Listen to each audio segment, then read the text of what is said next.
Hello friends, welcome back to iShare Time. So in the previous videos we were dealing with physics, and in that we were doing kinematics, motion, and the last topic was of circular motion, which we had not done. We had done the projectile, we had done the horizontal throw of a ball from a height, then we had seen the equation of trajectory, the height formula, the range formula, as well as the time formula, and how we can use them in the questions. Now, today we are going to do the circular motion and the acceleration as well as the velocity and whatever is the changes that happen in circular motion. Whatever is the key feature of circular motion, everything we are going to deal today, as well as we are going to discuss many high level questions of each and every topic that we had covered in the previous 3 lectures of physics. Okay, so if you have not seen those three, so you can go back. You can just go to the description box. I have added the links of those videos in the description box. You can go there and check those videos out. First, see those videos thoroughly, understand the concept, and then come to this one, because see, in 9th to 12th, it is something like everything is being given to you directly. Moreover, in class 9th and class 11th is sort of very difficult for the child. Why? Because till class 8th we were just playing and playing. But now the time has come to prepare us for the competitive exams, and for that we need to grasp the concepts. So maybe you will not understand it at once. Try it twice. If not, try thrice. You can see the videos completely 3 times, 4 times. Whatever part you're not understanding, you'll get it. Okay? So first, if you have not seen those videos, you can go back and then check those videos out and then come to this one. And over here we'll be dealing with the circular motion as well as the questions regarding all the 4 to 5 topics whatever we had completed. Okay, so take a minute's time and like, share and subscribe my video, because it gives me much motivation to keep uploading such high level videos for you. Okay, so let's start with circular motion.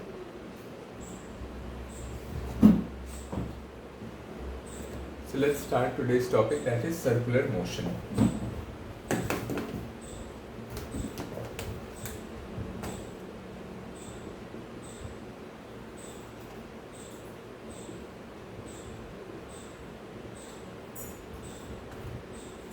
See, when you'll go in class 11, this topic will also become one of the key interests of the question makers. Why? Because see, over here in this topic many questions can be formed, means many questions. For example, let's say if a ball is traveling like this, okay, or if this is say a pulley and a ball is thrown over here, and if it follows this path, then how much velocity will be needed to move it like this, or how much velocity will be needed to move it just to the half, or how much velocity will be needed to move the body through 3/4 of the region of whatever is the path. So many questions can be formed like this in circular motion. अभी उतना deep नहीं करना है. Y? Because उतना पूछता नहीं है, वो क्लास 11-12 के लेवल का. 11-12 में भी बहुत हाई लेवल है वो, मतलब ऐसे समझ लो कि IIT-JEE के लेवल के क्वेश्चंस होते हैं. अभी फिलहाल हम NSCJS या NTSC पे फोकस कर रहे हैं, तो let's start with that one. Circular motion. If a body is traveling in a circle,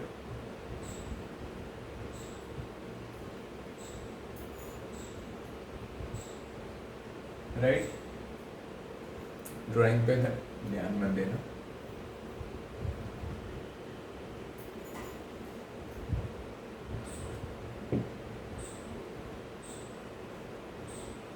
Right, so if a body is traveling in a circular path, say this is a body, okay, now it will travel from here to here, right? and then from here to here. Now, tell me, have you ever played that game like एक धागे में हम पत्थर बांध देते हैं and then we weld it around, right? और जैसे ही हम छोड़ते हैं, अगर हम जैसे यहाँ से घुमा रहे हैं, जैसे ही हम छोड़ते हैं क्या वो सीधे जाता है? If I do like this, पत्थर बांधे हुए एक धागे से, and then if I build it, then if I leave, then it will go straight. It will not go like this. It will always go straight, right? So the motion is always straight, and straight where it is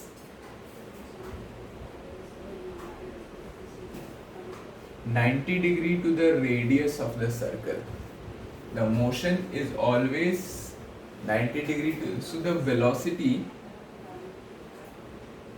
just understand these concepts. ऐसे हम फेंके, मतलब जो direction है जो कि वो उस पॉइंट पे अज्यूम कर रहा है जहाँ की हम फेंक रहे हैं, तो वो डायरेक्शन उस पर्टिकुलर पॉइंट पे टैंजेंट था। इस पर्टिकुलर पॉइंट पे जब हमने फेंका उस बॉल को, जब हमने बस छोड़ दिया, घुमाया हमने, अब छोड़ दिया, तो इस पर्टिकुलर पॉइंट पे अगर छोड़ा तो ये पॉइंट पे जो वेलोसिटी होगी वो ऑलवेज टैंजेंट पे होगी, यानी कि टैंजेंट के डायरेक्शन में होगी। And tangent is what? It is the line that makes the 90 degree with the radius, और it passes from a single point. यानी कि अगर मैं बोलूं कि एक सर्कल है, राइट, और ये टैंजेंट है, अगर इस पॉइंट पे हमने किसी बॉल को छोड़ा तो वो अगर इस डायरेक्शन में जा रहा है तो भी वो सर्कल के रेडियस से 90 बनाएगा, और अगर इस डायरेक्शन में हमने घुमा के फिर छोड़ दिया तो वो इस डायरेक्शन में जाएगा, वो भी 90 डिग्री ही बनाएगा सर्कल के रेडियस से। यानी कि the velocity of a body is always at the tangent to the circle of its motion. Now it is directed tangentially outwards. ये भी एक इम्पॉर्टेंट क्वेश्चन रहता है। Velocity is directed tangentially outwards.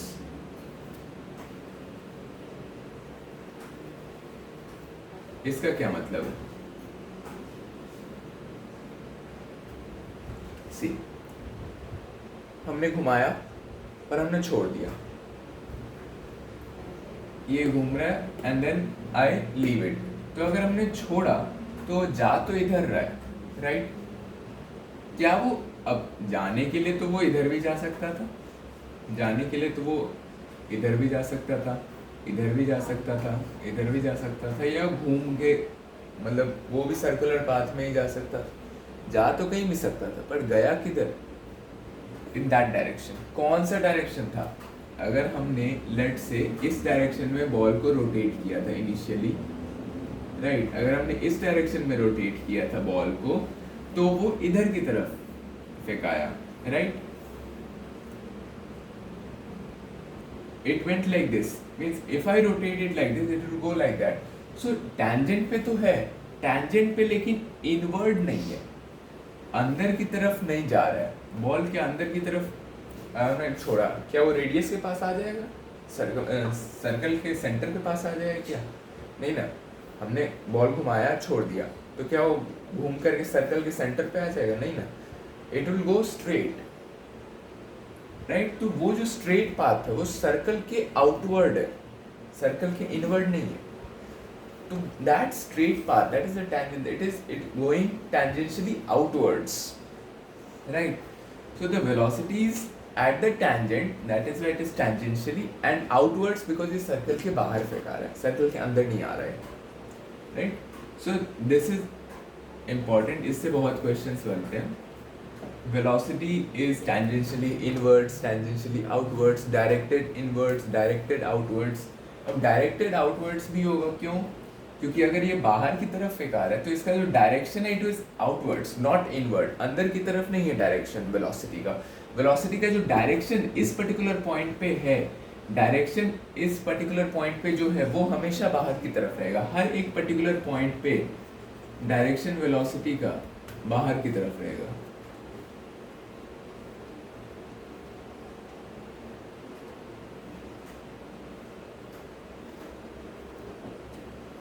और हर एक ये पॉइंट टैंजेंट होगा, यानी कि the velocity is always tangentially outwards, कोई एक्सेप्शन नहीं है, एक्सेप्शन का कोई जिक्र ही नहीं है यहाँ पर, it is always tangentially outwards. हर एक पर्टिकुलर पॉइंट पे, हर एक पॉइंट पे जो वेलोसिटी होगी वो टेंजेंट पे होगी, और किधर की तरफ, आउटवर्ड्स की तरफ, अंदर नहीं होगी। हर एक पॉइंट पे आउटवर्ड है, राइट, इस पे यहाँ नीचे आउटवर्ड, हर एक पॉइंट पे सर्कल की बाहर है तो आउटवर्ड्स है। That is why it is also called directed outwards, velocity is directed outwards, मतलब ये बाहर की तरफ डायरेक्शन है इसका, राइट, बाहर की तरफ वेलोसिटी का डायरेक्शन। अंडरस्टूड? नाउ ये पॉइंट तो बहुत क्लियर है। अब नाउ टेल मी, एक और क्वेश्चन मैं पूछता हूँ आपसे, एक्सेलरेशन क्या हो रहा है यहाँ पर? Acceleration is the change of velocity. अब यहाँ पर वेलोसिटी चेंज कर रहा है, सोच के बताओ, क्या वेलोसिटी चेंज कर रहा है?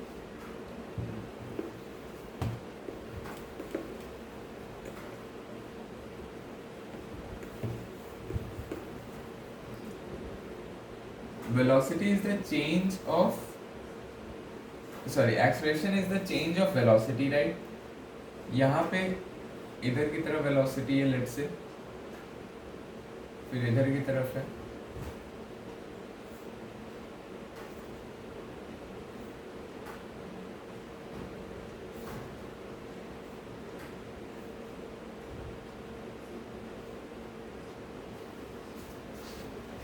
वेलोसिटी क्या है? वेक्टर है, राइट, यानी कि इसका अगर मैग्नीट्यूड भी है और डायरेक्शन भी है, और अगर डायरेक्शन चेंज हुआ तो क्या वेलोसिटी भी चेंज हो गया, भले मैग्नीट्यूड सेम हो? कैसे कैसे कैसे? जैसे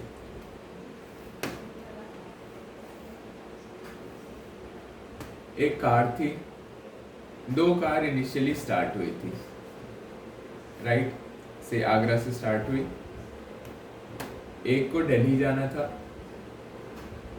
एक को जाना था let's say north east.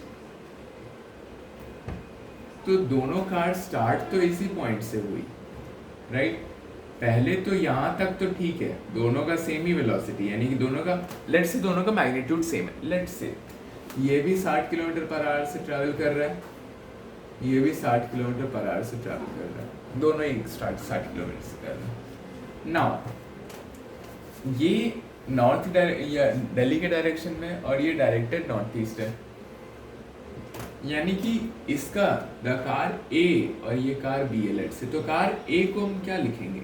Its velocity, it is travelling eight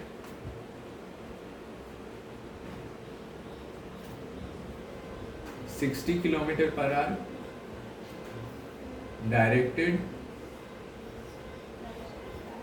towards Delhi,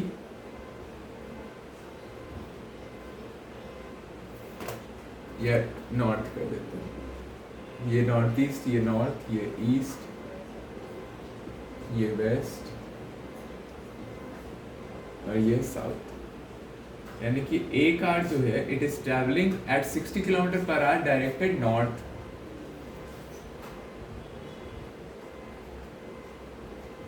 और बी के बारे में हम क्या लिखेंगे?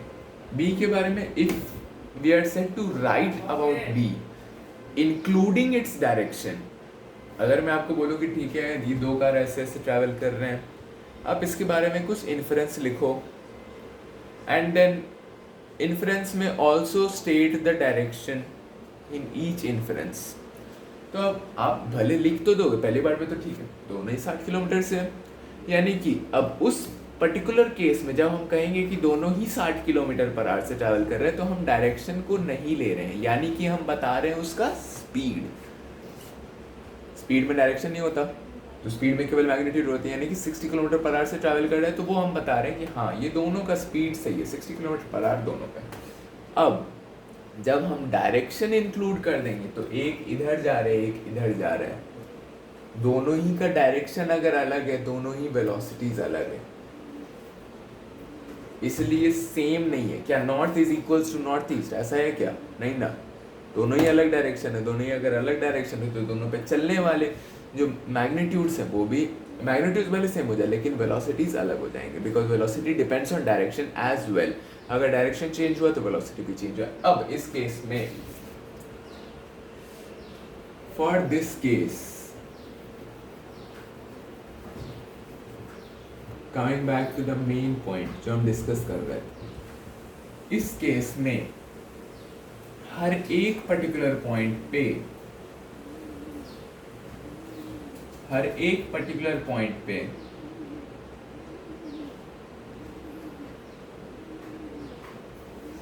हर एक पर्टिकुलर पॉइंट पे क्या डायरेक्शन चेंज कर रहा है? बिकॉज इस पॉइंट का जो टैंजेंट होगा वो कुछ ऐसा होगा, इस पॉइंट पे जो टैंजेंट होगा वो कुछ ऐसा होगा, इस पॉइंट का जो टैंजेंट होगा वो कुछ ऐसा होगा, यहाँ का टैंजेंट ऐसा गया होगा। तो हर एक पॉइंट पे तो टैंजेंट्स तो अलग अलग है, यानी कि उसका जो टैंजेंशियली आउटवर्ड डायरेक्शन है वो भी अलग अलग जा रहा है। तो हर एक पर्टिकुलर पॉइंट पे the velocity is changing, right? पहले इधर जा रहा था, अब डायरेक्शन इधर हो गया, फिर इधर हो गया, इधर इधर इधर, तभी ना सर्कुलर मोशन। बिकॉज अगर ऐसे ट्रैवल कर रहा है तो हर एक पॉइंट पे डायरेक्शन उसका चेंज हो रहा है। यहाँ से आप प्रूफ देख सकते हो, बिकॉज हर एक पॉइंट पे टेंजेंशियली आउटवर्ड होता है, यानी कि इधर फिर और हो जाएगा। So at each and every point the direction is changing. अब एक और बात, एक्सप्रेशन तो ठीक है हम देख लेंगे। टेल मी, आपको छोटे क्लासेस में क्या बताया जाता था? सर्कल हैज नो पॉइंट बताया जाता था ना, circle has no point, it is a pointless 2D image। Rectangle में कहा जाता था 4 पॉइंट्स है, ट्रायंगल में 3 पॉइंट्स है, सर्कल में नो पॉइंट्स कहा जाता था। गलत बताया जाता था उस समय। क्यों? क्योंकि उस टाइम पे हम आपको ये नहीं कह सकते थे कि देखो हर एक पर्टिकुलर पॉइंट पे वेलोसिटी चेंज कर रहा है और वेलोसिटी चेंज करता जा रहा है, यानी कि हर एक पॉइंट पे वेलोसिटी चेंज कर रहा है। So there are infinite number of points जहाँ की वेलोसिटी चेंज कर रहा है, because infinite number of directions है। यहाँ हुआ, फिर यहाँ, so it is changing continuously. So infinite number of points are there on a circle, no points नहीं, infinite points are there on a circle. एक और इम्पोर्टेंट बात, circle has infinite points.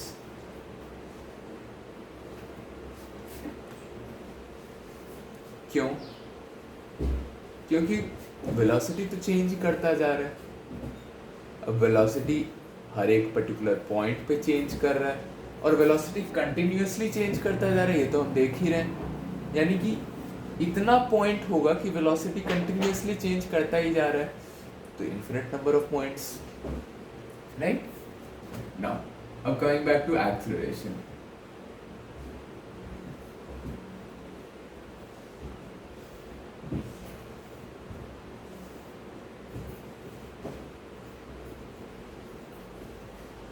Right, हर एक पॉइंट पे 90 degree है, because tangent, ये भी हमने वेलोसिटी बनाया था, राइट?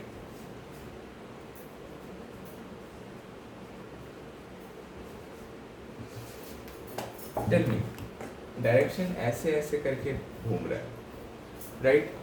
यानी कि अगर ये इधर जा रहा था, it was going like this and it was pulled like this, right? ऐसे ही हो रहा है।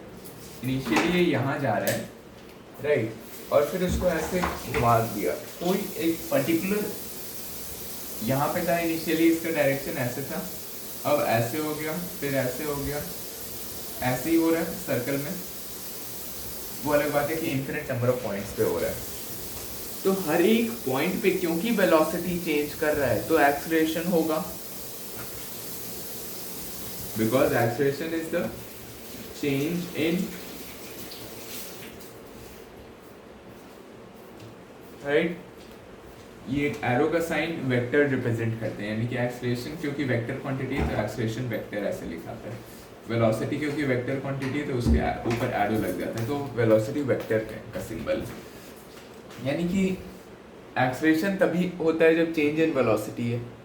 अब हम यहाँ पे देख रहे हैं कि हर एक पॉइंट पे ही वेलोसिटी चेंज कर रहा है, तो अगर हर एक पॉइंट पे वेलोसिटी चेंज कर रहा है, मोर एवर वेलोसिटी जो चेंज कर रहा है वो एक कांस्टेंट रेट से कर रहा है, यानी कि कुछ देर के बाद अगर यूनिफॉर्म स्पीड है उसकी, यानी कि मैग्नीट्यूड तो सब जगह सेम है राइट, तो पूरे सर्कल को ट्रैवल करने में उसको टाइम जो लगेगा वो तो कांस्टेंट रहेगा। अब अगर कुछ देर के बाद एट कांस्टेंट टाइम इंटरवल्स अगर हम देखें तो हमें ये पता चलेगा कि हर एक जो चेंज हुआ, हर एक टाइम इंटरवल पे जो चेंज हमें दिखेगा वो कांस्टेंट एंगल का दिखेगा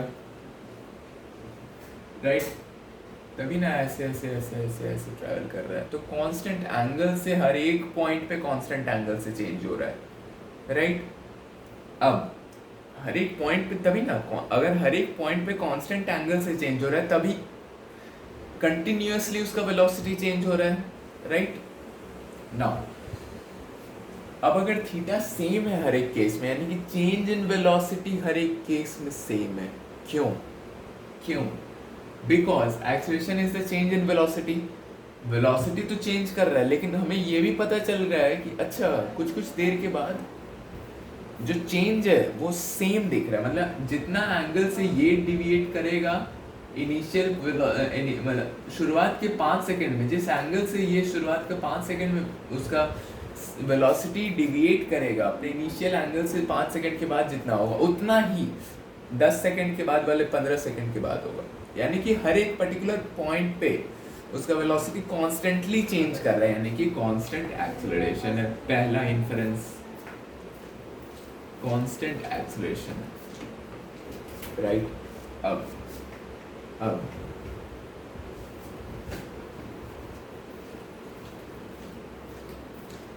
टेल मी यहां जा रहा है right, so it's going like this, ऐसे ही हो रहा है, यानी कि एक्सेलरेशन जो है वो उसको नीचे खींच रहा है, तभी ना उसका वेलोसिटी ऐसे अगर जा रहा है वो तो घूम करके ऐसे हो गया, व्हाई कंटिन्यूअसली लेकिन चेंज हो रहा है, चेंज है वो कांस्टेंट है, चेंज कहीं ज़्यादा कहीं कम नहीं है, ऐसे जा रहा है, यानी कि कुछ तो ऐसा है जो कि इसका जो चेंज है इस डायरेक्शन से इसको इस डायरेक्शन में ले आया, तो वो जो एक्सेलरेशन है वो कांस्टेंट तो है लेकिन वो इधर को जाने वाली चीज को इधर डेविएट कर दिया, यानी कि वो उसको पुल कर रहा है, यानी कि एक्सेलरेशन पुल नहीं कर रहा। ऐसे समझो कि अगर कोई चीज जा रहा है, मान लो स्ट्रेट लाइन में एक कार जा रही है राइट, दूसरी कार नहीं कोई पर्सन है, हल्क है ठीक है,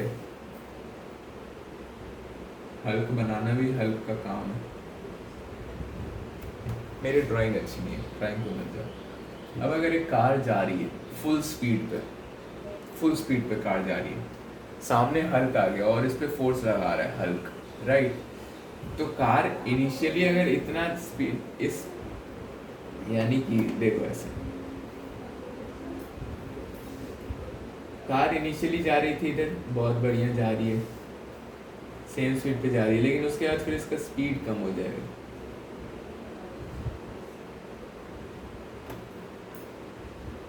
अल्टीमेटली ये रेस्ट पे आ जाएगा बिकॉज हल्क फोर्स लगा रहा है, तो फोर्स भी हल्क टाइप का होगा राइट। तो इसका जो स्पीड है इट विल कॉन्स्टेंटली डिक्रीज और फिर ये रेस्ट पे आ जाएगा। तो मैं कहना क्या चाह रहा हूँ, मैं ये कहना चाह रहा हूँ कि ये रेस्ट पे कब आया, या इसका जो वेलोसिटी है इनिशियली इधर थी राइट, अभी फिलहाल वेलोसिटी का मैग्नीट्यूड चेंज हो रहा है। बस मैं एक पॉइंट आपको समझाना चाह रहा हूँ, डोंट गो मर्ज इट, अभी इस पे बात नहीं चल रही है, भूल जाओ इसको, अभी मैं क्या सर्कल को भूल जाओ। इनिशियल वेलोसिटी जो था वो उस डायरेक्शन में था, फाइनल वेलोसिटी जो है वो कहीं का नहीं है, वो तो जीरो ही हो गया, राइट। यानी कि वेलोसिटी में चेंज आया कुछ पर्टिकुलर टाइम पे चेंज आया होगा। तो वेलोसिटी इधर थी और वेलोसिटी में चेंज आया, भले मैग्नीट्यूड में आया, चेंज अगर वेलोसिटी में आया और वेलोसिटी घट गया, दैट मीन्स दैट एक्सेलरेशन लग रहा है और एक्सेलरेशन अपोजिट डायरेक्शन में लग रहा है, जिसको कि हम रिटार्डेशन कहते हैं। Retardation is equals to acceleration in the opposite direction या नेगेटिव एक्सेलरेशन। इसलिए कहते हैं बिकॉज वेक्टर क्वांटिटीज में डायरेक्शन होता है, डायरेक्शन होने की वजह से अगर हम माइनस लगाते हैं, यानी कि जो डायरेक्शन अगर हम पॉजिटिव कंसिडर कर रहे थे उसका अपोजिट डायरेक्शन माइनस है, यानी कि अगर ये डायरेक्शन इसका इनिशियल था और इसको हम पॉजिटिव कंसिडर कर रहे थे, यानी कि एक्सेलरेशन नेगेटिव लगा, अगर एक्सेलरेशन भी पॉजिटिव लगता तो इसी डायरेक्शन में एक्सेलरेशन लगता। Understand this. फिजिक्स में बहुत कुछ मतलब सोचनी पड़ती है। अगर हम इन्हें इस डायरेक्शन को पॉजिटिव माना, लेट्स से, तो ये डायरेक्शन नेगेटिव हुआ, राइट। नाउ अगर ये ऐसे ट्रैवल कर रहा था और मैं कहूँ कि एक्सेलरेशन भी पॉजिटिव है, ठीक है, मानते हैं कुछ देर के लिए, अगर इस केस में एक्सेलरेशन पॉजिटिव है, यानी कि एक्सेलरेशन पॉजिटिव डायरेक्शन में है, यानी कि जो डायरेक्शन हमने पॉजिटिव कंसिडर किया है उस डायरेक्शन में एक्सेलरेशन है। पॉजिटिव हमने कंसिडर किया इस तरफ को, यानी कि एक्सेलरेशन भी इस तरफ है। अब अगर वेलोसिटी भी इस तरफ है, एक्सेलरेशन भी इस तरफ है, तो ये यूं वेलोसिटी बढ़ जाएगी, लेकिन वेलोसिटी तो जीरो हो गया, यानी कि एक्सेलरेशन इस तरफ नहीं है। एक्सेलरेशन किस तरफ है? Opposite direction. क्यों? तभी ना रुकेगा, नहीं तो रुकता ही कहाँ, इस डायरेक्शन होता तो लो, इस डायरेक्शन में होता तो लो, स्पीड बढ़ा दिए तुम्हारा। एक्सेलरेशन का मतलब क्या है? अगर एक्सेलरेशन आया स्पीड बढ़ गया, अगर सेम डायरेक्शन, नहीं तो यही रुक जाएगा कुछ देर के बाद। यानी कि अगर रुक गया, यानी कि वेलोसिटी घट गया, वेलोसिटी घट गया, यानी कि घटा हुआ एक्सेलरेशन, यानी कि घटने के डायरेक्शन का एक्सेलरेशन, यानी कि नेगेटिव डायरेक्शन में एक्सेलरेशन। क्यों? क्योंकि अगर तभी ना, अगर नेगेटिव डायरेक्शन में एक्सेलरेशन होगा, यानी कि अगर मैं बोलूँ -5 मीटर पर सेकंड स्क्वायर का एक्सेलरेशन, यानी कि माइनस डायरेक्शन में, यानी कि जो डायरेक्शन हम पॉजिटिव कंसिडर करें उस डायरेक्शन में ना होने की वजह से नहीं है, इसीलिए माइनस है। यानी कि माइनस अगर है तो यानी इस डायरेक्शन में, बिकॉज हमने माइनस से कंसिडर किया, तो अगर इस डायरेक्शन में एक्सेलरेशन है, वेलोसिटी इधर है, एक्सेलरेशन इधर है, तो भाई रुक जाओ, बस शांति, स्टॉप हो गया। अब मैं ये क्या बताना चाह रहा था, मैंने ये एग्जांपल क्यों लिया? मैंने एग्जांपल इसलिए लिया because acceleration is the change in velocity over time, right. अब अगर वेलोसिटी चेंज हो रहा है, राइट, तो बेसिकली मैं ये एग्जांपल इसलिए बताने के लिए लिया क्योंकि अगर एक फोर्स लगेगा तभी एक एक्सेलरेशन आएगा, राइट।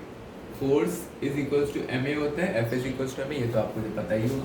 तो अगर फोर्स आएगा तभी एक्सेलरेशन आएगा, फोर्स नहीं आएगा एक्सेलरेशन नहीं आएगा।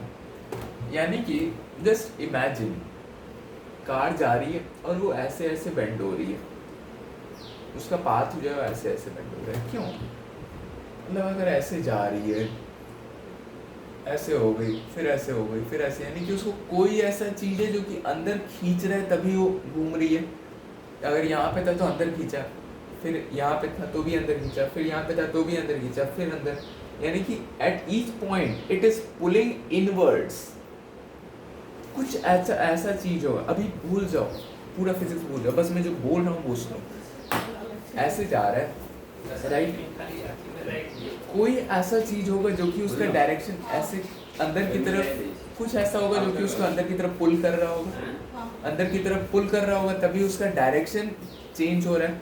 अब ऐसा नहीं है कि इस डायरेक्शन में अंदर की तरफ पुल किया, राइट, लेकिन इस डायरेक्शन में भी तो सेम ऊपर की तरफ। यानी कि अगर मैं बोलूँ, मैं थोड़ा सा विजुअलाइज कर रहा हूँ इस बात को, तो ये कुछ ऐसा बनेगा कि ऐसा कोई पाथ है, राइट, इनिशियली अगर इस डायरेक्शन में था, कुछ ऐसा आया जो कि उसको अंदर की तरफ खींचा, अब उसका वेलोसिटी इस डायरेक्शन में हो गया। फिर कुछ ऐसा था जो कि उसको अंदर की तरफ खींचा, इसका वेलोसिटी फिर ऐसे हो गया। फिर कुछ ऐसा था कि नहीं तुम और अंदर आओ, ऐसे था, अंदर की तरफ खींचा, वेलोसिटी ऐसे हो गया। फिर ऐसे था, जा रहा था, फिर और अंदर की तरफ खींचा, राइट, तो ये ऐसे हो गया नीचे की तरफ। अब फिर इस डायरेक्शन में भी उसको अंदर की तरफ खींचा गया, तभी वो घूम रहा है, मतलब सर्कुलर पाथ पे जा रहा है, राइट। तो फिर से उसको अंदर की तरफ खींचा, तो फिर इस डायरेक्शन में आ गया, एंड देन अगेन। सो ऐसे करते करते उसको something is pulling it inwards, तभी उसका जो डायरेक्शन है ऐसे था ऐसे हो गया, यानी कि उसको कुछ ऐसा था जो कि अंदर पुल किया, फिर ऐसे जा रहा था, फिर उसका डायरेक्शन चेंज हो गया, यानी कि समथिंग इज पुलिंग इट। और वो जो फोर्स रहता है it is always directed towards the centre, जैसे कि आप देख सकते हैं।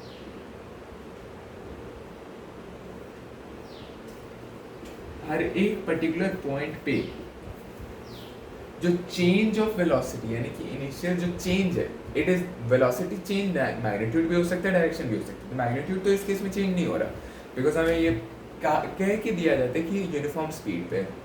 तो बिकॉज चेंज जो हो रहा है तो एक पर्टिकुलर एंगल से चेंज हो रहा है, और वो एक्सेलरेशन जो भी है वो उसको अंदर की तरफ पुल कर रहा है, राइट, उस ऑब्जेक्ट को। तभी अगर ऑब्जेक्ट को नहीं पुल कर रहा होता तो स्ट्रेट लाइन में चला जाता। अगर वो ऑब्जेक्ट सर्कुलर पाथ पे है, यानी कि उसको कोई पुल कर रहा है अंदर की तरफ, तभी वो ऐसे ऐसे उसका डायरेक्शन चेंज हो रहा है। तो अगर वो पुल कर रहा है तो that force is directed towards the centre always. और जो फोर्स का डायरेक्शन होता है वही एक्सेलरेशन का डायरेक्शन होता है, because F is equals to ma, right. Force अगर वेक्टर है तो केवल एक्सेलरेशन वेक्टर है, यानी कि इसका जो भी डायरेक्शन होगा वही सेम एक्सेलरेशन का डायरेक्शन होगा। यानी कि अगर फोर्स का डायरेक्शन इनवर्ट है टुवर्ड्स द सेंटर, इनवर्ट नहीं बोलूँगा, टुवर्ड्स द सेंटर, तो एक्सेलरेशन का भी जो डायरेक्शन होगा वो टुवर्ड्स द सेंटर होगा। यानी कि acceleration is always directed towards the centre, always directed towards the center, right? Acceleration is always directed towards the center, ऐसे जा रहा है पुल। So acceleration is something जो जिस पे फोर्स लग रहा है, तो फोर्स अगर उसको अंदर की तरफ खींच रहा है, यानी कि जो फोर्स का डायरेक्शन है वही एक्सेलरेशन डायरेक्शन है। तो अगर फोर्स अंदर की तरफ है टुवर्ड्स द रेडियस है, तो towards the centre, towards the centre, अगर फोर्स टुवर्ड्स द सेंटर यानी कि एक्सेलरेशन भी टुवर्ड्स द सेंटर होगा। Then very good. अगर ये बेसिक कॉन्सेप्ट समझ में आ गया तब तो फिर सर्किल मोशन बन गया। हम सर्कुलर मोशन के कुछ फॉर्मूले देख लेते हैं।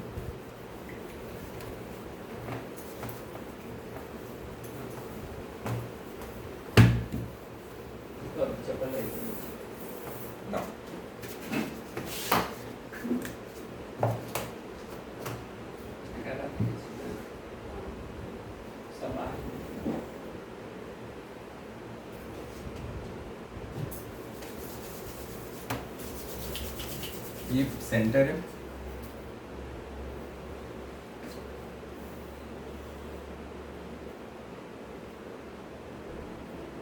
राइट। अब लेट से कि इस पॉइंट पे कोई पार्टिकल है, सेंटर को लेट से ए दे देते हैं, ये पॉइंट ए है, सेंटर ओ है, ये पॉइंट ए, ये पॉइंट बी। अब सर्कुलर मोशन में क्या होता है, लेट से the particle is travelling like this, फिर भी ऐसे अगर जा रहे हैं, फिर उसका डायरेक्शन चेंज हुआ, फिर ऐसे या फिर उसका डायरेक्शन, यानी कि ऑलवेज किसी भी केस में कभी भी एक्सेलरेशन टुवर्ड्स द रेडियस होता है, right. If a particle is travelling in circular motion, यानी कि वो सर्कुलर पाथ पे ट्रैवल कर रहा है, यानी कि उसका ट्रैवलिंग कुछ ऐसा होगा, ए पे है तो वो फिर ऐसे सर्कमफ्रेंस पे घूम के बी पे जाएगा, राइट। नाउ उसका जो डिस्प्लेसमेंट होगा वो कुछ एंगल से होगा।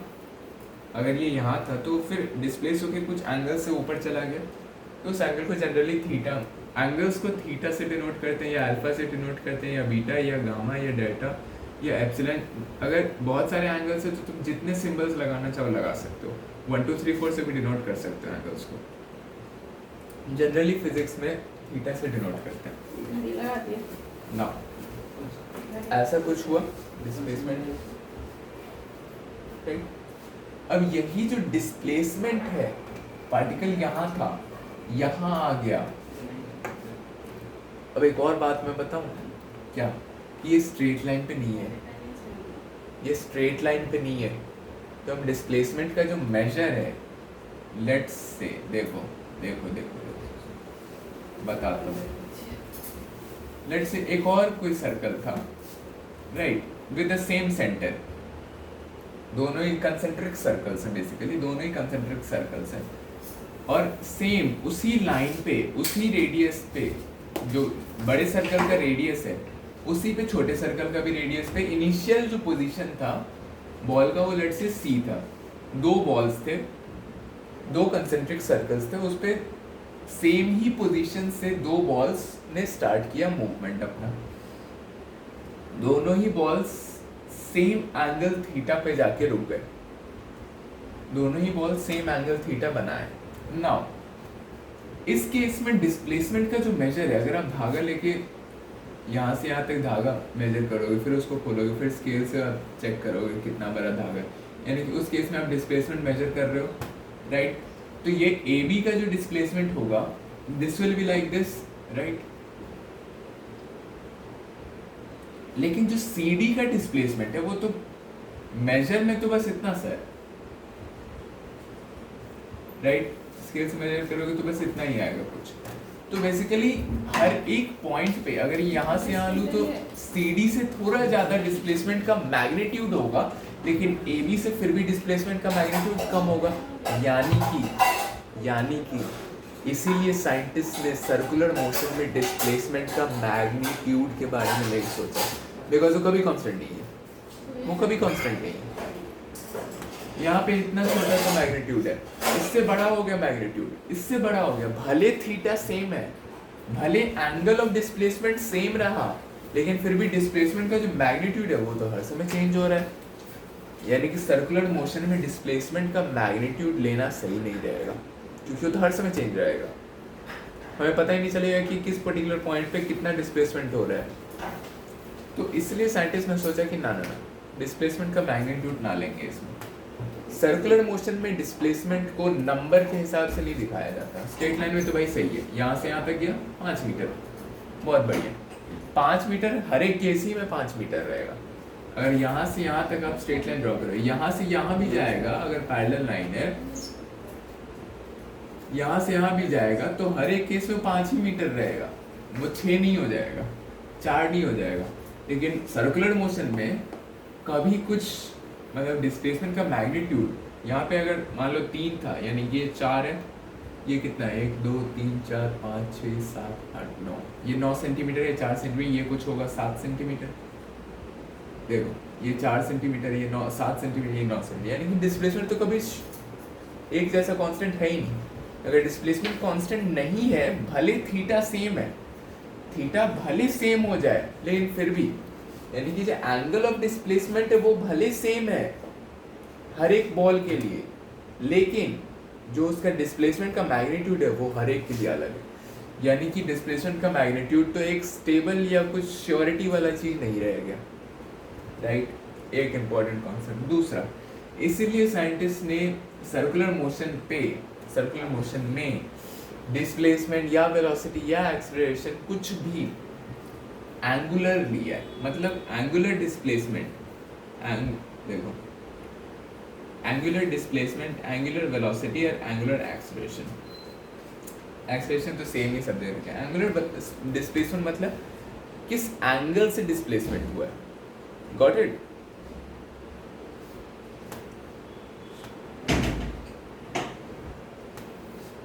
किस एंगल से डिस्प्लेसमेंट हुआ है, अच्छा 90 डिग्री का है, ऑब्ट्यूज एंगल। तो एंगल जो है डिस्प्लेसमेंट का वो तो हमेशा सेम रहेगा। देखिए इसके लिए भी एंगल ऑफ डिस्प्लेसमेंट थीटा था, इसके लिए भी एंगल ऑफ डिस्प्लेसमेंट थीटा था, इसके लिए भी एंगल ऑफ डिस्प्लेसमेंट थीटा, यानी कि एक तो चीज मिल गई कि हाँ ये कांस्टेंट है, इस पे काम कर सकते हैं, इसको लेके थ्योरी बना सकते हैं, इस पर्टिकुलर चीज को लेकर के हम फिजिक्स में और डेल्व कर सकते हैं सर्कुलर मोशन में। इसीलिए साइंटिस्ट ने एंगुलर सब कुछ ले लिया सर्कुलर मोशन के केस में। एंगुलर मतलब एंगल का, यानी कि किस, अगर एंगुलर डिस्प्लेसमेंट कोई बोल देना, अब पूछिए क्या होता है एंगुलर डिस्प्लेसमेंट, नाम से ही बता दो, डिस्प्लेसमेंट किस एंगल से हो रहा है वो है angular displacement. Velocity, angular velocity क्या होता है, किस एंगल्स पे वेलोसिटी जा रहे हैं, यानी कि देखो एंगुलर वेलोसिटी मतलब यहां से यहां तक चेंज तो हुआ, देखो इनिशियल यहाँ पे था वेलोसिटी, इसका इनिशियल डायरेक्शन वेलोसिटी का जो टेंजेंट पे था, अब की बार इसका इनिशियल डायरेक्शन ऐसे हो गया, ऐसे से ऐसे हो गया, यानी कि जो वेलोसिटी है it is a change in displacement. Displacement तो भले अगर डिस्प्लेसमेंट एंगुलर है यानी कि वेलोसिटी भी एंगुलर है तो वो भी रेडियंस में ही होगा, थीटा। अभी रेडियन बताओ, अभी अभी ज़्यादा मत सोचो, बस जो बता रहा हूँ वो समझो। अगर एंगल 60 डिग्री से अगर डिस्प्लेसमेंट हुआ है, 60 डिग्री से अगर डिस्प्लेसमेंट हो गया, कितने टाइम में 60 डिग्री से डिस्प्लेसमेंट हो सकता है, चलो 10 सेकंड में हो गया 60 डिग्री डिस्प्लेसमेंट। चल ठीक है, 60 डिग्री डिस्प्लेसमेंट 10 सेकंड में हुआ है तो 60 डिग्री पर 10 सेकंड यानी कि 6 डिग्री पर सेकंड। डिग्री में नहीं, डिग्री में डिवीजन नहीं होता, ऐसे ही सही है। डिवीजन का फिर डिवीजन करने के लिए या पर सेकंड वाले कॉन्सेप्ट पे लाने के लिए साइंटिस्ट ने फिर एक और नया चीज बना दिया जिसे कि हम रेडियन कहते हैं। अभी रेडियन भी बताता हूँ, अभी रेडियन बता, अभी पहले बस समझो। 60 डिग्री डिस्प्लेसमेंट हुआ कितने सेकंड में, सबसे बड़े वाले सर्कल के लिए अगर लेट्स अज्यूम कि तीनों ही सर्कल्स, तीनों ही जो पार्टिकल्स हैं ये सेम स्पीड से चल रहा है, यानी कि तीनों का जो स्पीड है वो सेम है, स्पीड सेम है, मैग्नीट्यूड सेम है, गॉट इट। इसको यहाँ से यहाँ जाने में 10 सेकंड लगा, यानी कि ये जो कवर कर रहा है वो 60 डिग्री पर 10 सेकंड कर रहा है। इस बॉल को लेट से 60 डिग्री ट्रैवल करने में 8 सेकंड लगा, तो बॉल जो ये वाला जो पाथ है ए बी का वेलोसिटी ये हुआ CD था ये वाला अपना, और ये EF लेट से, तो 60 डिग्री पर 8 सेकंड लेट से EF को 8 सेकंड लग रहा है। क्यों सर कम क्यों, ज़्यादा क्यों नहीं हो सकता? सोचो जरा सा, स्पीड अगर सेम है, इस पर्टिकुलर पॉइंट, इस पर्टिकुलर बंदे को 9 सेंटीमीटर ट्रैवल करना पड़ रहा है और इस पर्टिकुलर बंदे को केवल 4 सेंटीमीटर ट्रैवल करना पड़ रहा है। दोनों बॉल्स को डिफरेंट डिस्प्लेसमेंट है, एक को इतना ट्रैवल करना है, एक को बस इतना सा ट्रैवल करना है, दोनों का ही 60 डिग्री हो जाएगा। दोनों का ही यहाँ से यहाँ ट्रैवल करे, यहाँ से यहाँ ट्रैवल करे, कर तो 60 डिग्री ही रहा है, लेकिन उसको ज़्यादा ट्रैवल करना पड़ जा रहा है, इसको कम ट्रैवल करना पड़ रहा है। यानी कि अगर ज़्यादा ट्रैवल करना पड़ रहा है और स्पीड तो सेम ही है, वेलोसिटी तो कॉन्स्टेंट, डिस्टेंस अगर ज़्यादा डिस्टेंस, अब यहाँ से यहाँ तो मैग्नीट्यूड आ गया तो अब मैग्नीट्यूड पे हम खेलेंगे, डिस्टेंस पे। अगर डिस्टेंस जो है वो ज़्यादा है, वेलोसिटी तो कांस्टेंट है, अगर डिस्प्लेसमेंट ज़्यादा है तो वेलोसिटी अगर कांस्टेंट है यानी कि ये तो बढ़ेगा ही नहीं, तो अगर ये बढ़ रहा है तो ऑब्वियसली टाइम को बढ़ना चाहिए, क्योंकि वेलोसिटी तो बढ़ने वाला ही नहीं है। वेलोसिटी तो हमने कह ही दिया कांस्टेंट है, यानी कि अगर एक को ज़्यादा डिस्टेंस ट्रैवल करना पड़ रहा है तो ऑब्वियसली उसको ज़्यादा टाइम लगेगा। क्यों? Because velocity is equals to, ये देखो, time is equals to distance over velocity. अगर डिस्टेंस बढ़ा, वेलोसिटी तो कांस्टेंट है, यानी कि अगर ये बढ़ेगा तो ऑब्वियसली ये भी बढ़ेगा। अगर वेलोसिटी नहीं, स्पीड, सॉरी, अगर स्पीड है, डिस्टेंस ओवर स्पीड है, time is distance over speed. अगर डिस्टेंस घट गया, डिस्टेंस अगर कम हो गया तो स्पीड भी कांस्टेंट ही है भाई, उसको तो कोई फर्क नहीं पड़ता तुम किस चीज़ से डिवाइड कराओ, हमको पता ही नहीं है, हम तो बस अपना कांस्टेंट डिवाइड करेंगे हम, बस यहाँ पे क्या काम कर रहे हैं, बस डिवीजन का काम कर रहे हैं। अच्छा, तुम 1000 को 10 से डिवाइड करो या 5 को 10 से डिवाइड करो, आउटपुट तो भाई तुम देख लो अपना, मैं तो 10 ही से डिवाइड करूँगा। तो अगर ज़्यादा को डिवाइड कर रहे हो तो ऑब्वियसली रिजल्ट ज़्यादा आएगा, और अगर कम चीज़ को डिवाइड कर रहे हो तो रिजल्ट कम आएगा। जैसे अब ये तो मैथ्स का कॉन्सेप्ट हो गया, 1000 को अगर 10 से डिवाइड करोगे तो 100 आएगा, यही अगर 5 को अगर 10 से डिवाइड करोगे तो 0.2 आएगा। यानी कि अगर ज़्यादा को सेम चीज़ से डिवाइड किए तो ज़्यादा आंसर आएगा, कम को सेम चीज़ से डिवाइड किए तो कम आंसर आएगा। ये तो मैथ्स का कॉन्सेप्ट हो गया।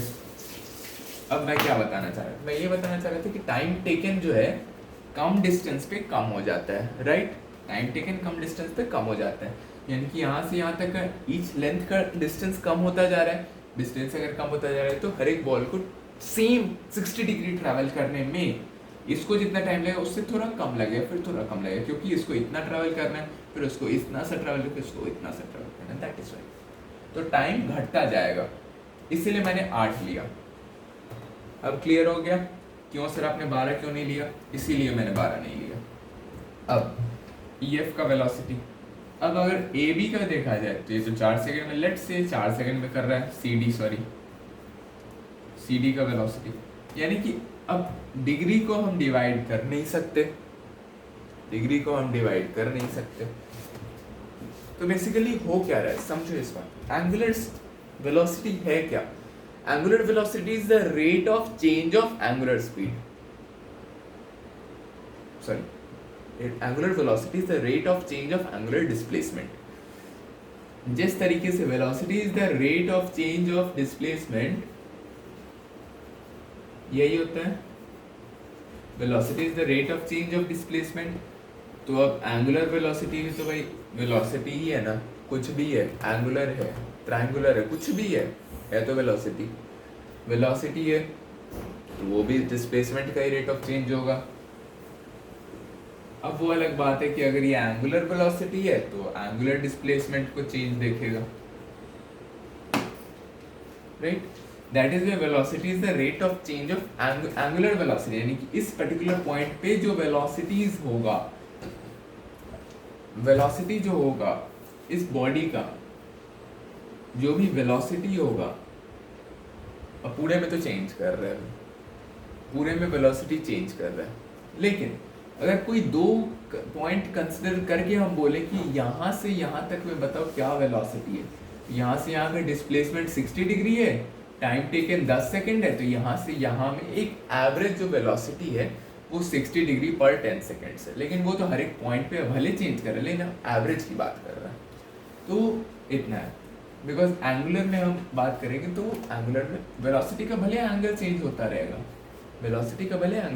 रहेगा, लेकिन ओवरऑल अगर इस पर्टिकुलर पॉइंट पर हम देखें कि यहाँ से यहाँ में क्या बेसिक डिफरेंस आया, क्या डिस्प्लेसमेंट हुआ यहाँ से यहाँ में, एंगुलर डिस्प्लेसमेंट क्या हुआ यहाँ से यहाँ में एंगुलर वेलोसिटी क्या आया, तो बस वही रहता है। ऊपर से उतना डीप डेल्व करने की जरूरत नहीं है, ऊपर समझो बस अभी चल क्या रहा है। तो ये हो गया एंगुलर वेलोसिटी। एंगुलर वेलोसिटी को ओमेगा से डिनोट करते हैं, एंगुलर डिस्प्लेसमेंट को थीटा से डिनोट करते हैं, ये नाम है इसका, गॉट इट। अब ये अगर समझ में आ गया तो अब चलते हैं थोड़ा सा फॉर्मूले पे।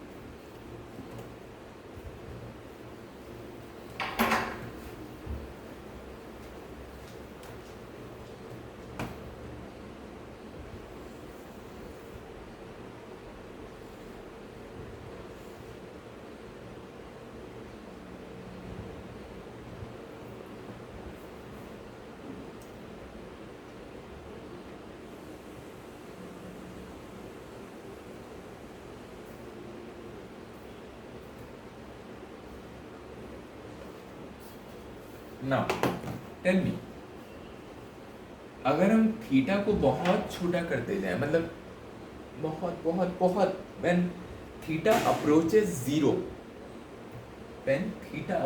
जीरो, जो पाथ पहले सर्कुलर था, अगर हम इतना बड़ा थीटा लें तो पाथ तो इतना सर्कुलर हो जाएगा। तो हम एक मतलब थोड़ा सा हम रिलेशन बैठाना चाह रहे हैं हम फॉर्मूले पे, यानी कि जैसे हमने स्ट्रेट लाइन में देखा था कि हाँ ऐसे ऐसे है तो ऐसे ऐसे इसका ये फॉर्मूला बन जाएगा, तो हम भी थोड़ा सा ट्राई कर रहे हैं कि हम स्ट्रेट लाइन पे पहुंच पाए। साइंटिस्ट ने भी ऐसे किया था, वो ट्राई किए थे कि चलो ठीक है समझ तो आ गया कि ये चल क्या रहे हैं यहाँ पर, अब थोड़ा सा इसको लिंक करते हैं दोनों ही कॉन्सेप्ट्स को। स्ट्रेट लाइन पे तो फॉर्मूला निकालना आसान है, हमने निकाल रखा है स्ट्रेट लाइन पे फॉर्मूला, तो चलो अब इसको भी थोड़ा सा स्ट्रेट लाइन की तरफ टिल्ट करते हैं, इसको थोड़ा सा इस कॉन्सेप्ट को स्ट्रेट लाइन की तरफ ले जाते हैं, तो तब हम वो फॉर्मूला इस पे लगा देंगे। अगर हम स्ट्रेट लाइन जैसे पॉइंट पे चले गए, भले प्योरली तो नहीं ही होगा, लेकिन अगर हम स्ट्रेट लाइन जैसे पॉइंट पे चले गए तो then we can put the straight line concepts, यानी कि उसके जितने फॉर्मूले वो हम यहाँ पे पुट कर सकते हैं। लेकिन हम वैसा नहीं करते, क्यों? बिकॉज स्ट्रेट लाइन है ही नहीं। थीटा तो कुछ भी हो सकता है, जरूरी थोड़ी है कि हर एक केस में अप्रोचेस जीरो ही होगा। कोई बोल दे 120 डिग्री का डिस्प्लेसमेंट है तो क्या करोगे? स्ट्रेट लाइन का कॉन्सेप्ट लगाओगे? नहीं ना, दिमाग। लेकिन ऐसे एक यूजुअल सर्कुलर फॉर्मूला बनाने के लिए हमने कुछ ऐसा प्रोसीजर साइंटिस्ट ने किया था कि उन्होंने सोचा कि भाई चलो थोड़ा सा दिमाग लगाते हैं, इसको थोड़ा सा लिंक करते हैं स्ट्रेट लाइन की तरफ। लेकिन स्ट्रेट लाइन की उन्होंने ये भी सोच लिया था कि स्ट्रेट लाइन की तरफ लिंक तो कर देंगे, लेकिन स्ट्रेट लाइन का फॉर्मूला नहीं लगा सकते, क्योंकि स्ट्रेट लाइन पे है ये नहीं। स्ट्रेट लाइन पे होता तो फॉर्मूला लगा देते। तो उन्होंने सोचा कि नहीं ठीक है, स्ट्रेट लाइन का फॉर्मूला नहीं लगाएंगे, सर्कल का फॉर्मूला ही डिराइव करेंगे, लेकिन थोड़ा सा दिमाग लगा के करेंगे। फॉर्मूला बनाएंगे सर्कल पे, यूनिफॉर्म सर्कुलर मोशन पे बनाएंगे। तो अगर लेट्स से कि थीटा एंगल से डिविएट कर रहा है और theta approaches zero, theta tends to zero, theta जो है वो टेंड्स टू जीरो, तो उस केस में अगर पहले ऐसे था लेट्स से, राइट, ऐसे पाथ था, राइट, सर्कल का पाथ ऐसे था, 30 डिग्री पे क्या होगा? सर्कल का पाथ ऐसे हो जाएगा। 15 डिग्री पे सर्कल का पाथ जो होगा वो कुछ थोड़ा सा ऐसे होगा।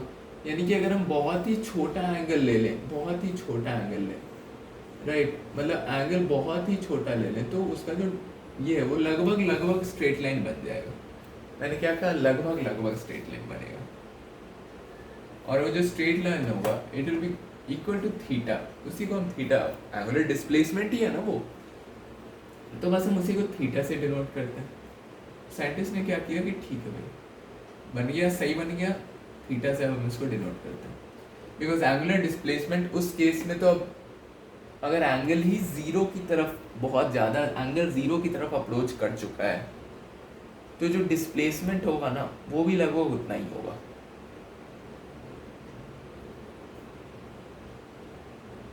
समझ आया? नहीं आया? नहीं आया? नहीं आया? चलो फिर से बताता हूँ।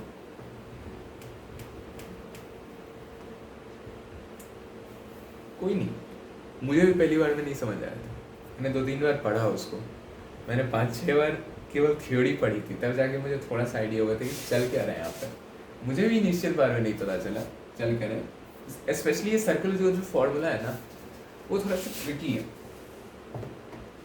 देखते हैं, चलो। एंगुलर डिस्प्लेसमेंट क्या होता है? Displacement eight an angle, right. अब एंगुलर डिस्प्लेसमेंट को हम थीटा से डिनोट करते हैं। इस केस में भी एंगुलर डिस्प्लेसमेंट तो थीटा ही रहेगा ना, बिकॉज ये एंगल से डिस्प्लेसमेंट है, भले ये अप्रोच कर रहा है जीरो, फिर भी डिस्प्लेसमेंट तो ये एंगल से ही है ना, 190 degree, displacement through 90 degree, displacement through 60 degree, displacement through 120 degree, यानी कि एंगुलर डिस्प्लेसमेंट 60 डिग्री का हुआ, angular displacement of 90 degree, angular displacement of 120 degree. वैसे ही angular displacement of theta degree is the displacement through theta degree, यानी कि अगर theta degree से डिस्प्लेसमेंट हो रहा है तो थीटा डिस्प्लेसमेंट हो रहा है। अगर 90 डिग्री से डिस्प्लेसमेंट हो रहा है तो एंगुलर डिस्प्लेसमेंट ऑफ 90 डिग्री है, यानी कि एंगुलर डिस्प्लेसमेंट जो है वो 90 डिग्री का है। क्या समझ आया आपकी बात? अगर 90 डिग्री से डिस्प्लेसमेंट हो रहा है तो एंगुलर डिस्प्लेसमेंट 90 डिग्री के बराबर है, 90 डिग्री डिस्प्लेसमेंट है। ये क्या है? एंगुलर डिस्प्लेसमेंट को डिनोट कर रहा है। अब कंफ्यूज मत कर जाना थीटा को डिग्री से। मैंने सेकंड लेक्चर में शायद ट्रिग्नोमेट्री बताई थी, उसमें मैंने tan theta, cot theta, sine theta वगैरह वगैरह मैंने बताया था। उसमें मैंने थीटा को किस रिस्पेक्ट से बताया था, मैंने कहा था कि थीटा को डिग्री के लिए डिनोट करते हैं। ठीक है, टेल मी, कभी आपने धनिया पत्ता देखा है? धनिया पत्ता को हम कढ़ी में भी डाल देते हैं, धनिया पत्ता को हम किसी भी ग्रेवी में डाल देते हैं, कभी धनिया पत्ता का हम चटनी बना के खा लेते हैं। चीज़ तो वही है धनिया पत्ता, लेकिन बहुत सारे यूजेस हैं उसके, है ना। मतलब मैं फिजिक्स को हट के कॉमन लाइफ की बात कर रहा हूँ। वैसे ही पेन है, खेलने के लिए भी हम बहुत खेलते थे पेन से पहले, पेन फाइट, लिखते भी हैं पेन से, राइट। बहुत सारे एक ही चीज़ के बहुत यूज हो सकते हैं। जैसे जैसे स्विच घर में पंखा चलाने के लिए भी होता है, और किसी बड़े फैक्ट्री में एक बड़े मशीन को चलाने के लिए भी होता है। हर एक केस में चीज़ का बहुत यूज है। या अगर मैं बोलूँ कि इलेक्ट्रिसिटी, मिक्सी भी चल जाता है, मिक्सर, फैन भी चल जाता है, लाइट भी जल जाता है, बहुत सारे फंक्शंस होते हैं इसके। यानी कि इतने सारे एग्जांपल मैं क्यों दे रहा हूँ, चीज तो एक ही है, यूजेस बहुत सारे हैं। समझ में आया? चीज तो धनिया पत्ता ही है, धनिया पत्ता मतलब कोरिएंडर लीव्स। चीज तो वही है, यूजेस बहुत सारे हैं। सेम इसी तरीके से चीज तो थीटा है, यूजेस बहुत सारे हैं। चीज तो थीटा है, यूजेस बहुत सारे हैं। थीटा है क्या? It is a Greek alphabet, ABCD है थीटा।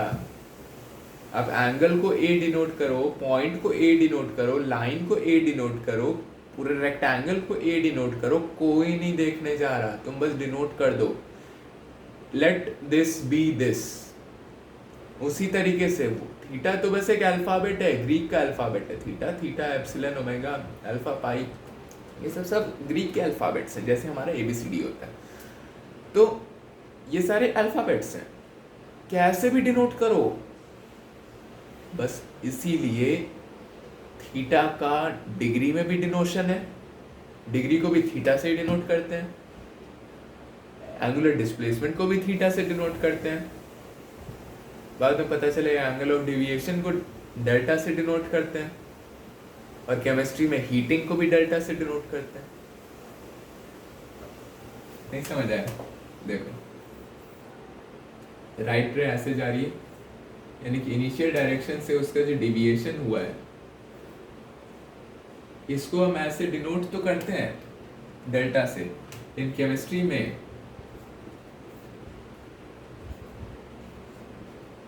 ये जो डिनोट होता है, ये सेम ही डिनोशन है, ये केमिस्ट्री का है, इसका डिनोशन है बाय हीटिंग और बर्निंग। हीटिंग को इससे डिनोट करते हैं, और यहाँ पे लाइट में, ऑप्टिक्स में अब थीटा को एंगल ऑफ डेविएशन में डिनोट करते हैं। तो मतलब बहुत कुछ है, चीज तो वही है। अब ग्रीक के अल्फाबेट्स भी गिने ही है, 26 या कुछ 27 कुछ है, मुझे नहीं याद। तो ABCD जैसे 26 है। अब तुम 26 का बहुत ही ज्यादा यूज कर लो, तुम घड़ी का नंबर 1 2 3 ना रख के तुम ABCD रख लो, तुम्हारी मर्जी, कोई नहीं कुछ बोलने जा रहा, राइट।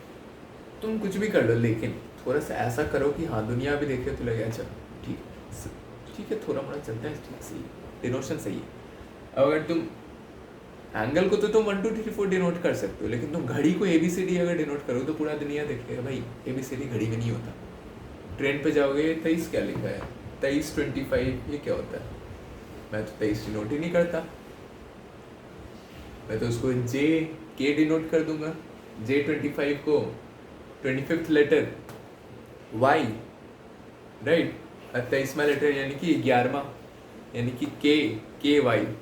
मैं 23 23 25 ट्रेन पे टाइमिंग लिखा रहेगा, बोले नहीं मैं नहीं मानता 23 25, K/Y मैं मानूंगा, KY। अब ये थोड़ी ही होता है। तो डिनोशंस चलते हैं, बहुत चलते हैं, लेकिन कुछ हद तक, मतलब हम अपने से कुछ नहीं डाल सकते। जैसे दुनिया मानती है थोड़ा मोड़ा उसी को फॉलो करते हुए ही चलना है। मतलब अगर यहाँ पे थीटा से डिनोट किया जाता है एंगुलर डिस्प्लेसमेंट, तो पूरी दुनिया मानती है भाई एंगुलर डिस्प्लेसमेंट को हम थीटा से डिनोट करेंगे।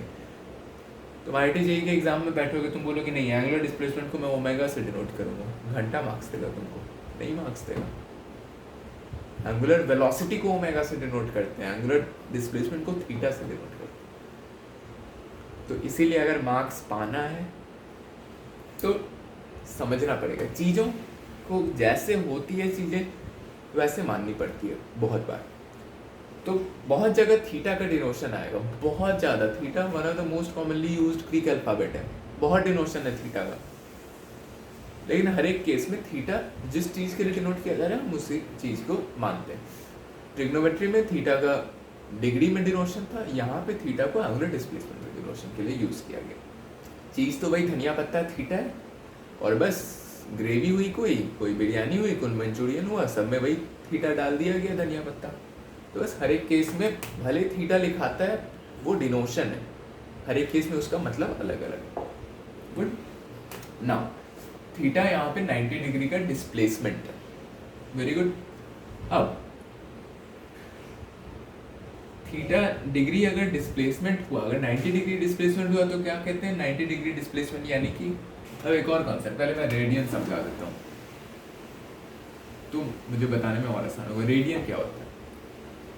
ये बेसिकली एंगल का ही एक और डिनोशन है, लेकिन ये ऐसा है कि हम उससे काटापीटी कर सकते हैं। मतलब जैसे अभी हमने देखा 60 डिग्री पर 10 सेकेंड, काटने के लिए तो ठीक है काट दो, 60 डिग्री पर 10 सेकेंड तो 6 डिग्री पर 1 सेकेंड, ठीक है काट तो सकते हैं। लेकिन बहुत बार ऐसा है कि तुम काट ही नहीं पाओगे, तुमको उसको पहले रेडियन में कन्वर्ट करना होगा। बहुत बार पाई सेकेंड्स आ जाएगा, तो पाई सेकेंड्स को तुम 60 डिग्री को पाई सेकेंड्स में कैसे काटोगे? तो अब पाई सेकेंड्स आ जाएगा, सोचो कितना इंटरेस्टिंग हो जाता है। कभी कभी you will get pi seconds as a time. Question में दिया रहेगा if it travels for pi seconds calculate the angular velocity if the angular displacement is 60 degree. तो तुम क्या करोगे? 60 degree upon pi seconds, 60 degree over 22/7 ना। यहाँ पे पाई का मतलब क्या है? यहाँ पे पाई का मतलब 180 डिग्री। क्यों? ये होता क्या है? यही मैं बताने वाला हूँ। रेडियन इसी को कहते हैं। पहला फंडा रट जाओ इसको।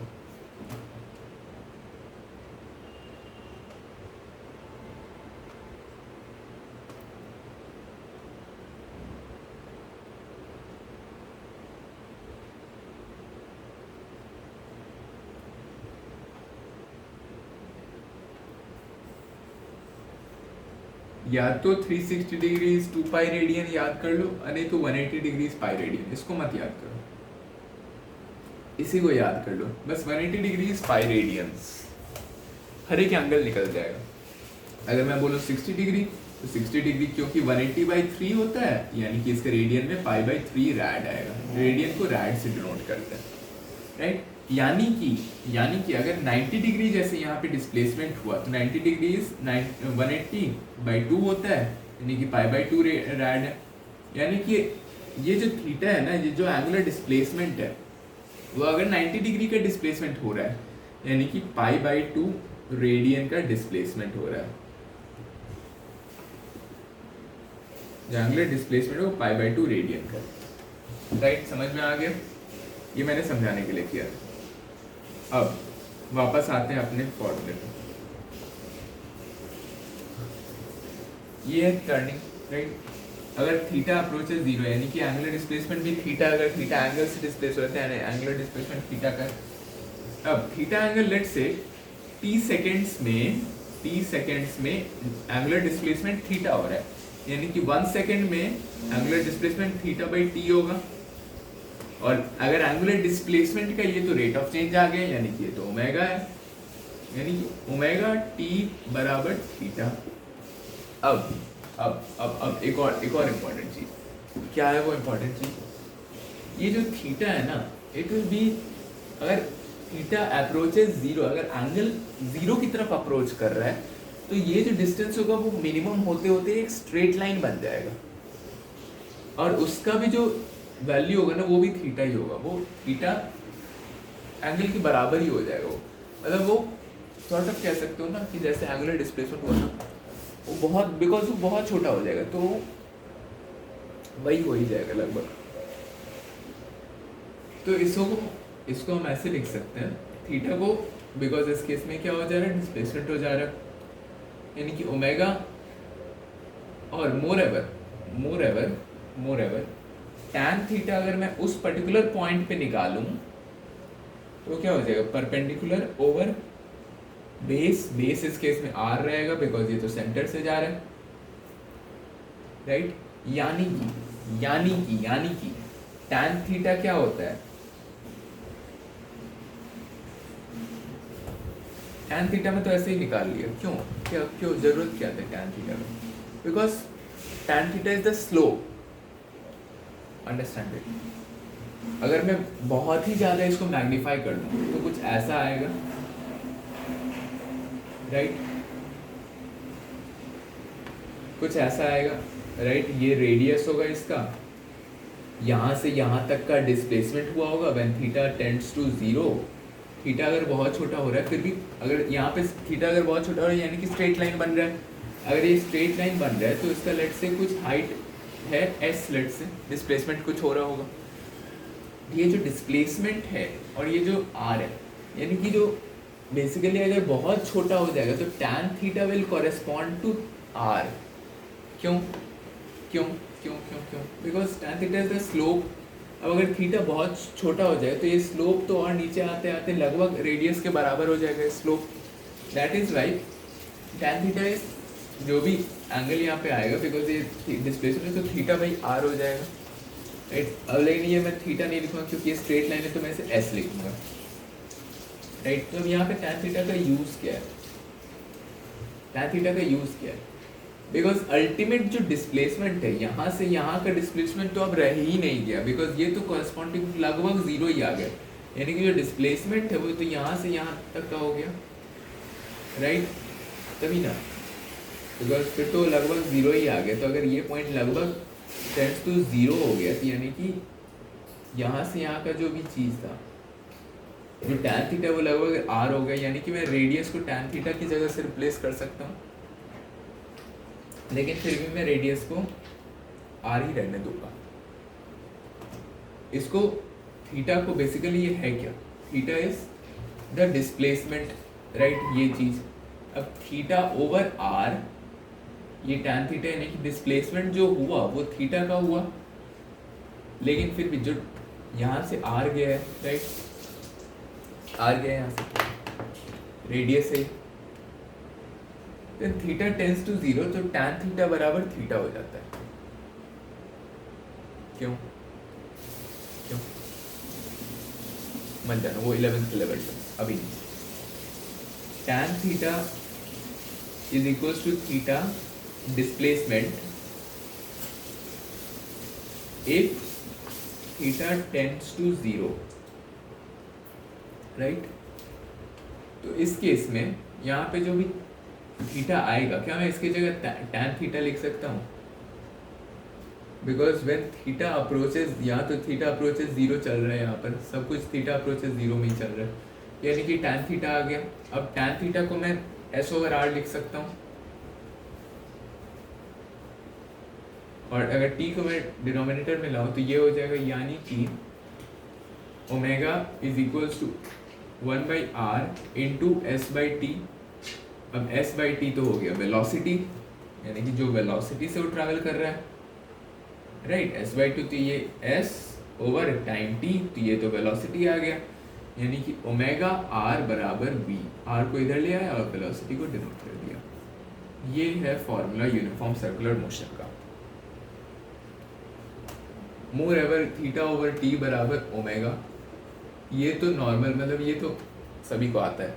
क्यों? क्योंकि angular displacement over time is the angular velocity, ये तो आता ही है। ये एक इंपॉर्टेंट फॉर्मूला है, इसको याद करो। अब एक और बात, एक और इंपॉर्टेंट फॉर्मूला है, वो है acceleration is equals to V square over R. ये मैं नहीं बताऊंगा क्यों आया, ये मैं नहीं बता रहा। ये फिर से ये प्रूविंग जो है इसमें थोड़ा सा कैलकुलस लग जाएगा, तो मैं कैलकुलस का यूज़ नहीं कर रहा यहाँ पर। तो ये भी एक इम्पॉर्टेंट फॉर्मूला है, ये भी आप याद कर लीजिए। एक्सेलरेशन जो होगा, यानी कि acceleration that is acting downward always,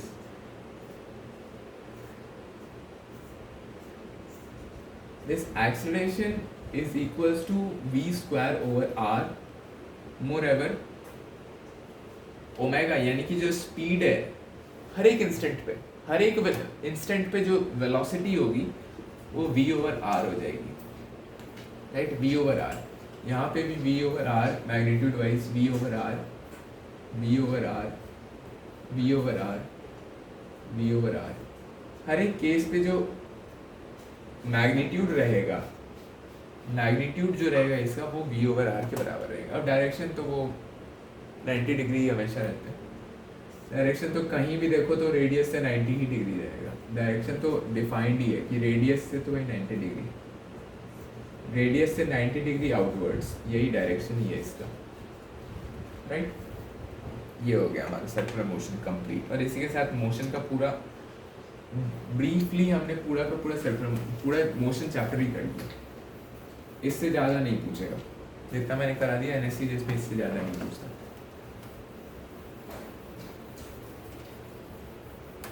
NSC जिसमें इससे ज़्यादा नहीं पूछता। Now, coming back, let's do some questions. कुछ एक्स्ट्रा क्वेश्चंस हो जाए।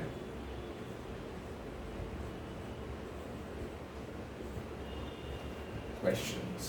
What are the questions that we are going to deal with today? बहुत सारे क्वेश्चंस हैं हमारे पास, बहुत सारे हम कर सकते हैं। फर्स्ट बेसिक से स्टार्ट करते हैं, फिर मास्टर लेवल के क्वेश्चंस करेंगे। मतलब मास्टर लेवल तो सोच ही लो कितना हाई लेवल हो जाएगा। एक क्वेश्चन जैसे है, मेरे पास एक है, A footballer kicks a ball on horizontal ground, giving it an initial velocity of 20 meter per second at an angle of 45 degree to the horizontal. Where will the ball land? Question ने कहा कि एक footballer है, उसने ball को 45 degree से फेंका, 20 metre per second के स्पीड से फेंका, right, at an angle of 45 degree to the horizontal. Where will the ball land? कहाँ लैंड करेगा? अगर मान लो यहाँ लैंड कर रहा है तो स्टार्टिंग पॉइंट से कितनी दूरी पे होगा है वो मांग रहा है, यानी कि बेसिकली रेंज मांग रहा है। अगर मैं मोर ब्रीफर टर्म्स में देखूँ तो ये रेंज मांग रहा है। हमें ये पता है r is equals to U square sine 2 theta by G, which is equals to 20 into sine 2 theta, यानी कि साइन ट्वाइस ऑफ 45, यानी कि ये साइन 90 हो जाएगा। और हमें ये पता है, अच्छा ट्रिग्नोमेट्री का मैंने टेबल बताया था? नहीं बताया। अच्छा okay,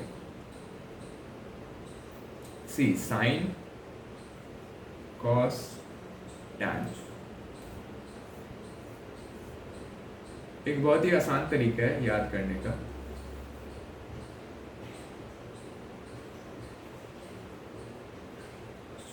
one two three four, हाँ सर, 0 1 2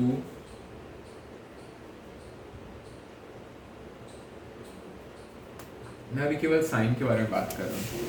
बहुत आसान तरीका है साइन याद करने का। बस एक ऐसे टेबल बनाओ, 0 1 2 3 4 लिखो एंड देन हर एक को 4 से डिवाइड कर दो,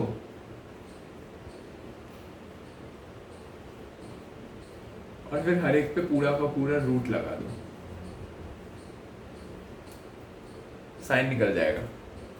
यानी कि साइन 0 का वैल्यू होगा 0/4 तो 0, रूट 0 तो 0 ही रह जाएगा। साइन 0 का वैल्यू 0 होगा, साइन 30 का वैल्यू 1/√4 यानी कि 1/2, रूट 2/4 यानी कि रूट अंडर रूट में 1/2 हो जाएगा, ये हो जाएगा 1/2 यानी कि 1/√2, यानी साइन 45 का वैल्यू 1/√2 होता है। अब ये हो जाएगा √3/2, बिकॉज ये √3/√4 है तो ये √3/2 हो जाएगा, यानी साइन 60 का वैल्यू √3/2 और ये 1 होगा तो √1 का 1 ही रहेगा। यानी कि साइन का ये वैल्यूज है। अब कॉस 0 का जो वैल्यू होगा ना वो साइन 90 के बराबर होगा, यानी कि यहाँ से अगर हम यहाँ गए ना तो ये cos 0 है, ये cos 30 है, ये cos 45 है, ये cos 60 है, ये cos 90 है। मतलब अगर cos 0 की बात करूँ, ये अब एक बार कंपेयर कर लीजिए,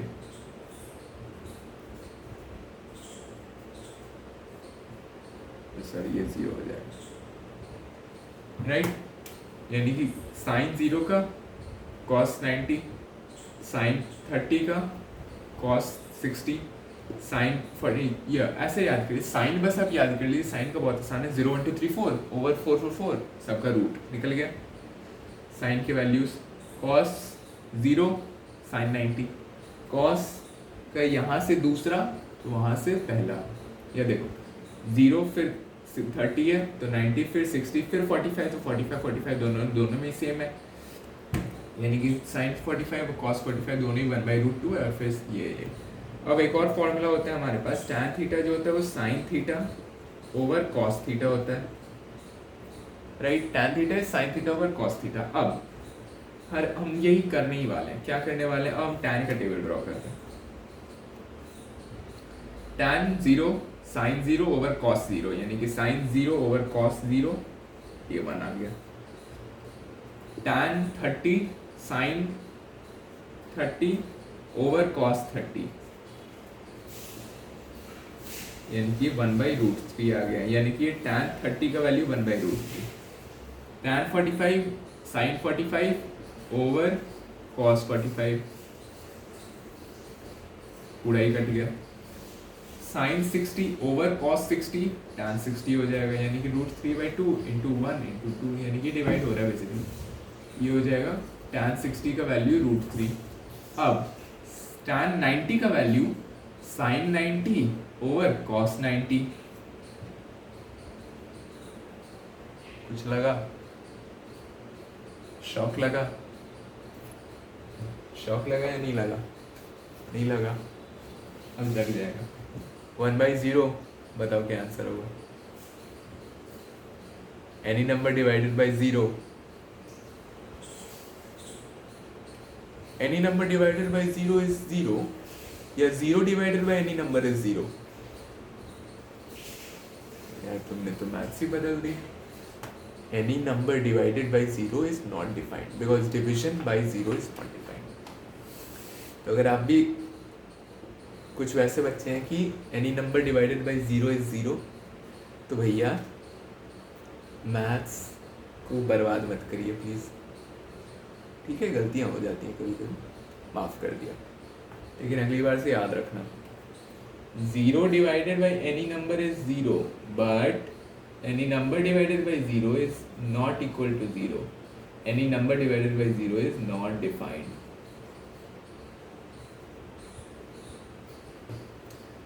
कोई बात नहीं गलती हो गई कोई बात नहीं चलो माफ़ कर दिया अगली बार नहीं होनी चाहिए ओके एक बार गलती हो जाए ठीक है चलता है लेकिन बार बार वही मिस्टेक रिपीट नहीं होनी चाहिए ये हो गया नॉट डिफाइंड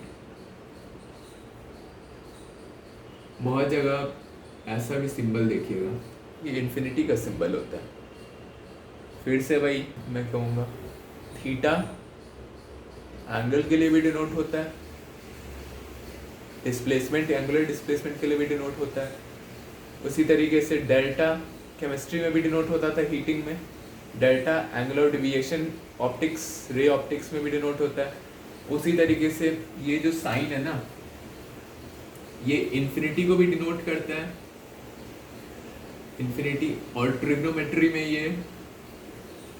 ट्रिग्नोमेट्री में ये नॉट डिफाइंड को डिनोट करता है ट्रिग्नोमेट्रिक टेबल्स में आप अगर आप ये कहीं ये साइन देख लो तो ये इन्फिनिटी मत समझ लेना ये नॉट डिफाइंड का साइन होगा ट्रिग्नोमेट्री अगेन धनिया पत्ता किसी भी चीज़ में डाल दो ठीक है ये भी मैंने बताने के लिए बताया तो बस ये निकल गए फिर मैंने बताया ही था इनवर्स फंक्शंस साइन का कोसेक कॉस का सेक टैन का कॉट यानी कि साइन अगर 0 है तो कोसेक 0 का 1/0 यानी कि ये चीज़ फिर से नॉट डिफाइंड साइन 30 का अगर 1/2 है तो कोसेक 30 1/1/2 यानी कि 2 हो जाएगा इसका भी देख ही लीजिए कोसेक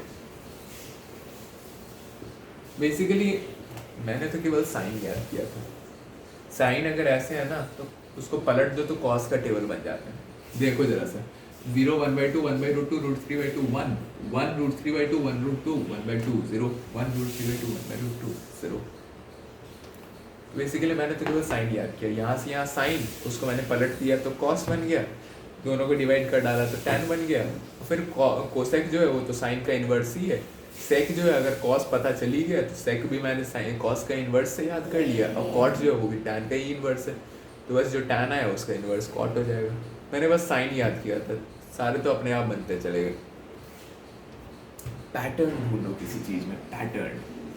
मैथ्स की बहुत क्वेश्चंस आएंगे जिसमें पैटर्न ढूंढना पड़ेगा तभी सॉल्व होगा, नहीं तो लगेगा क्या क्वेश्चन है।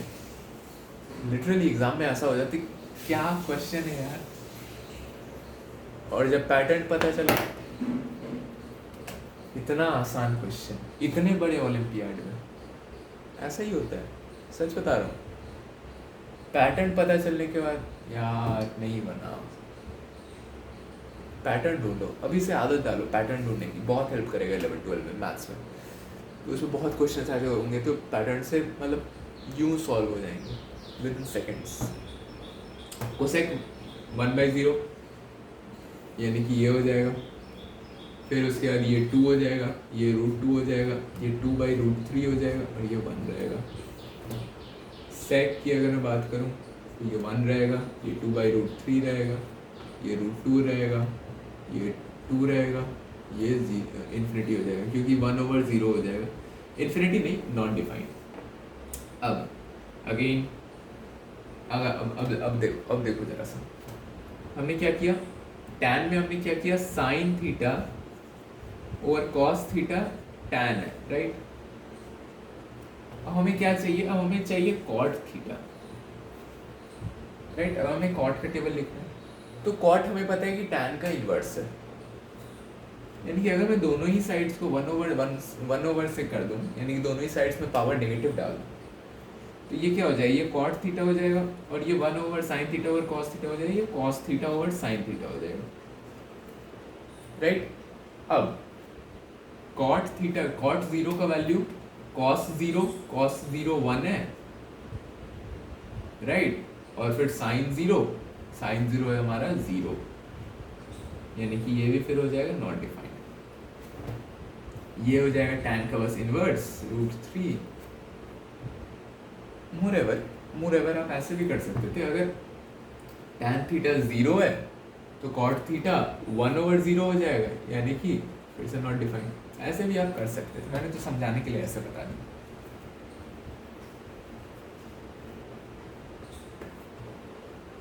नाउ cot थीटा यहाँ पे √3 हो गया, एंड देन यहाँ पे 1 ही रह जाएगा, यहाँ पे 1/√3 हो जाएगा, और यहाँ पर क्योंकि ये 1/0 था, यहाँ पर 0/1 हो जाएगा, देखो इनवर्स हो रहा है ना, 0/1 हो जाएगा तो 0 हो जाएगा। नाउ ये टेबल हमें याद करना है, कुछ नहीं याद करना, बस साइन याद करना है। अब now coming back to the question, because ये क्वेश्चन बिना इस टेबल के नहीं होता, इसलिए मैंने पहले टेबल बता दिया। तो sin 2 थीटा यानी कि sin 90 1 u² sin 2 थीटा बाई g 40 मीटर इसका आंसर है, ठीक है। यानी कि ये जो रेंज होगा 40 मीटर होगा। अब एक और क्वेश्चन,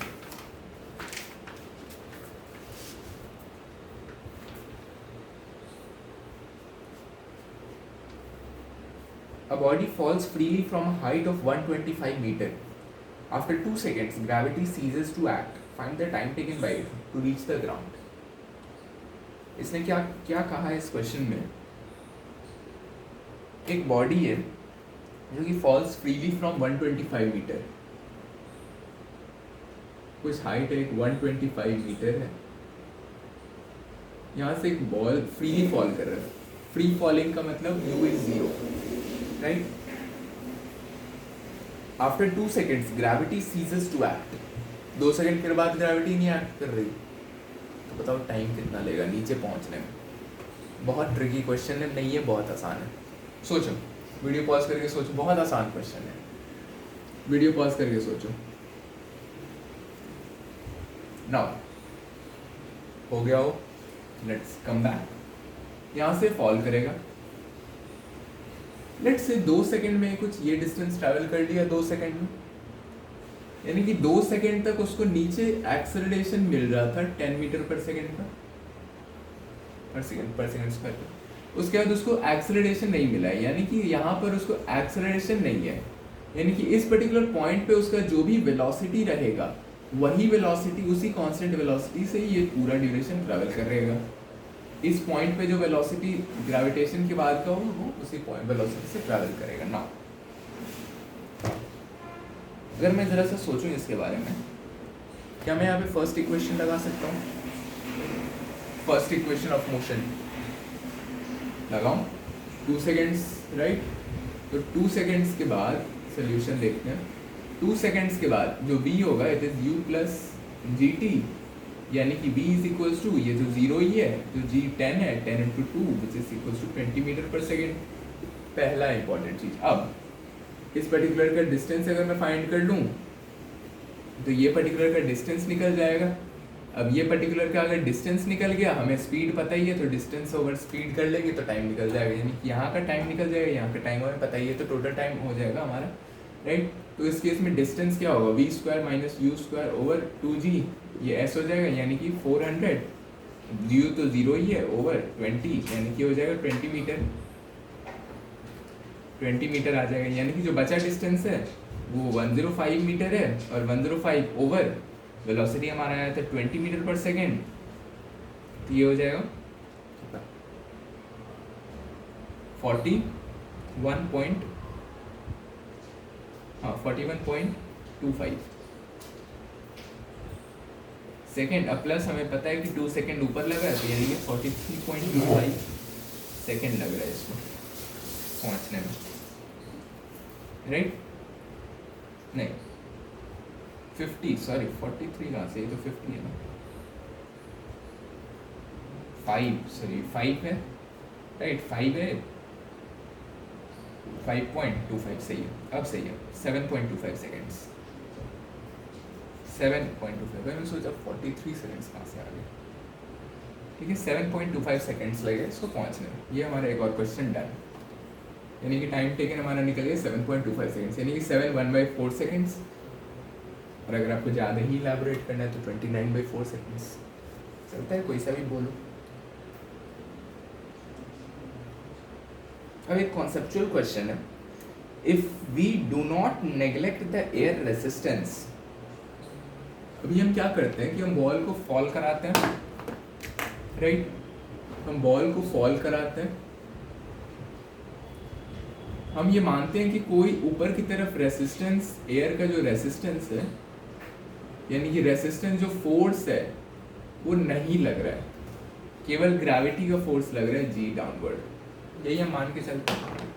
इस क्वेश्चन ने कह दिया कि नहीं भाई, तुम्हें एयर रेसिस्टेंस को नेग्लेक्ट नहीं करना है, यानी कि एयर रेसिस्टेंस को भी हमें मानना है। इसने कहा if we do not neglect the air resistance, what is going to be the change in the time of rise and the time of fall? यानी कि अगर बॉल यहाँ से ऊपर की तरफ राइज होगा तो क्या टाइम लगेगा, यानी कि इनिशियली क्या था, बिना एयर रेसिस्टेंस के तो केवल ग्रेविटी लगता था, राइट? अब की बार एयर का रेसिस्टेंस भी लगेगा, और मोreover एयर जो रेसिस्ट करता है वो मेनली ऊपर की डायरेक्शन में करता है, एयर का जो रेसिस्टेंस है वो ऊपर की डायरेक्शन है, तभी ना मीटियोर जो गिरते हैं ऊपर से तो मीटियोर बर्न होते चले जाते हैं, क्योंकि वो रेसिस्टेंस जो है वो ऊपर की डायरेक्शन में लगता है, ऊपर की तरफ हमेशा। तो यानी कि ये फोर्स जो है ऊपर जाते वक्त तो ज़्यादा कुछ नहीं होगा, लेकिन हाँ नीचे आते वक्त टाइम जो है ना वो बढ़ जाएगा। क्यों? सोचो, बताता हूँ। देखो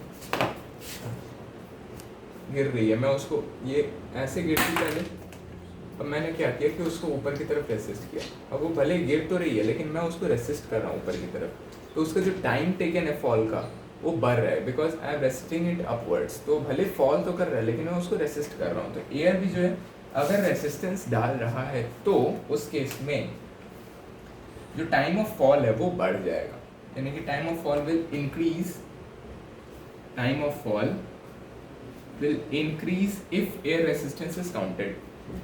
ऊपर से नीचे आते वक्त टाइम ऑफ राइज पे भी इफेक्ट आएगा।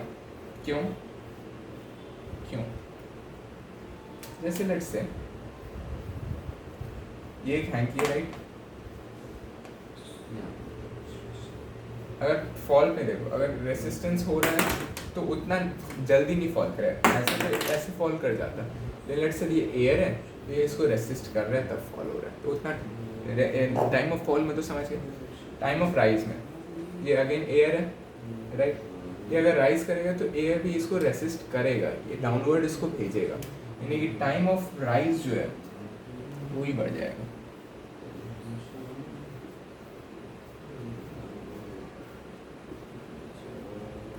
टाइम ऑफ राइज भी बढ़ जाएगा, both the cases it will increase.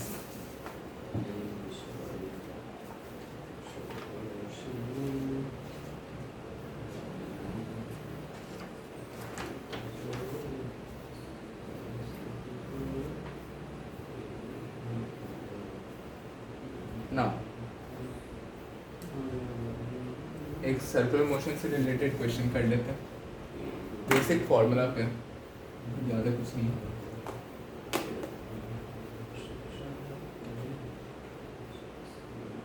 कहता है radius is 1.5 metre,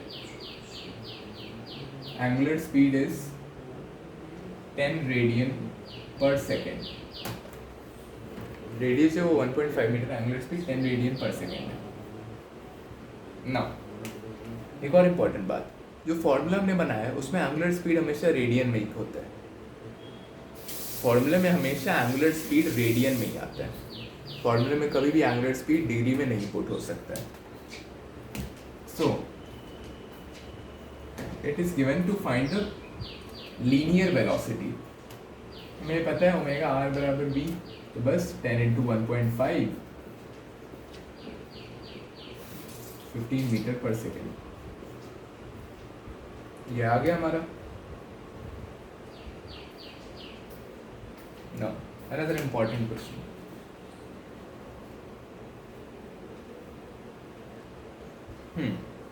The distance traveled by the body in nth second is given by the expression 2 plus 3n. ये हमारा displacement in the nth second, right? Is given by 2 plus 3n. Find the initial velocity and acceleration. हमें find करना है initial velocity क्या है, acceleration क्या है, also find the velocity at the end of 2 seconds. Velocity at 2 seconds में क्या है, राइट? तीन चीज फाइंड करनी। नाउ हमें ये पता है S N is equals to U plus A by 2n minus 1, right? Now हमें ये दिया हुआ S N is equals to 2 plus 3n, right? अब अगर मैं कंपैरिजन, एक कंपैरिजन मेथड होता है मैथ्स में, मतलब अगर कोई बोलेगा तुम्हारा कि तुम्हें x square plus 3x minus 1 बराबर के एक्स स्क्वायर प्लस के प्लस 1x प्लस माइनस 1, कोई ऐसे देख सकता है तुम्हें के प्लस 2x लेट्स से, या ये k प्लस 2 ना हो करके कुछ y प्लस 2 भी हो जाएगा कभी, या y माइनस 1 भी हो जाएगा। तो ऐसे करके कभी कभी तुम्हें लगेगा कि इतने सारे वेरिएबल अब क्या करूं, बहुत बार ऐसा होगा मैथ्स में। तो एक कंपैरिजन मेथड होता है, मतलब चीज़ों को अब कंपेयर करो। क्या यहाँ पे एक्स स्क्वायर का एक टर्म है, तो अब उस साइड देखो कि एक्स स्क्वायर का टर्म कहाँ है। अच्छा ये एक्स स्क्वायर का टर्म है, बहुत बढ़िया। यहाँ पे कोएफिशिएंट अगर 1 है और ये हमें पता है कि दोनों ही इक्वल है, यानी कि यहाँ जो एक्स स्क्वायर का टर्म होगा, ये पूरा जो एक्स स्क्वायर का टर्म होगा वो उस पूरे एक्स स्क्वायर के टर्म से इक्वल होगा। यही बस, इसका कोई ऐसा प्रूफ नहीं, इसका कोई ऐसा डेफिनेशन नहीं है, ये कंपैरिजन, ये एक लॉजिकल मेथड है। तो अगर ये 1 है यहाँ पर तो इसका कोएफिशिएंट भी 1 होगा, यानी कि इस केस में k 1 हो जाएगा। और यहाँ पे अगर 3x है, ये y माइनस 1x है, यानी y माइनस 1 बराबर 3 हो जाए तो y बराबर 4 हो जाए। तो ऐसे करके वो क्वेश्चन सॉल्व होते हैं, वैसे कंपैरिजन बेस्ड क्वेश्चंस। तो हमें सेम चीज़ यहाँ करना है। क्या करना है हमें, क्या करना है हमें कंपेयर करना है। एस एन तो ठीक है भाई, दोनों ही सही है, दोनों मान सही। यहाँ पे u 2 है और फिर कुछ n का टर्म है, कुछ कांस्टेंट टर्म है जहाँ की n नहीं है, तो यहाँ में n नहीं है और यहाँ भी n नहीं है, यानी कि n नहीं वाले टर्म्स एक साथ हैं, एक जैसे होंगे, और n वाले टर्म्स एक जैसे होंगे। तो फिर अब u बराबर 2 हो गया, हमने एक चीज़ तो फाइंड कर लिया कंपैरिजन मेथड से। अब हमें ये भी पता है a/2 2n-1 बराबर 3n। मैं इसे ऐसे लिख सकता हूँ an माइनस a/2 बराबर 3n। अब सोचो जरा सा, it can be written like this, but also find the velocity at the end of 2 seconds. Okay, let's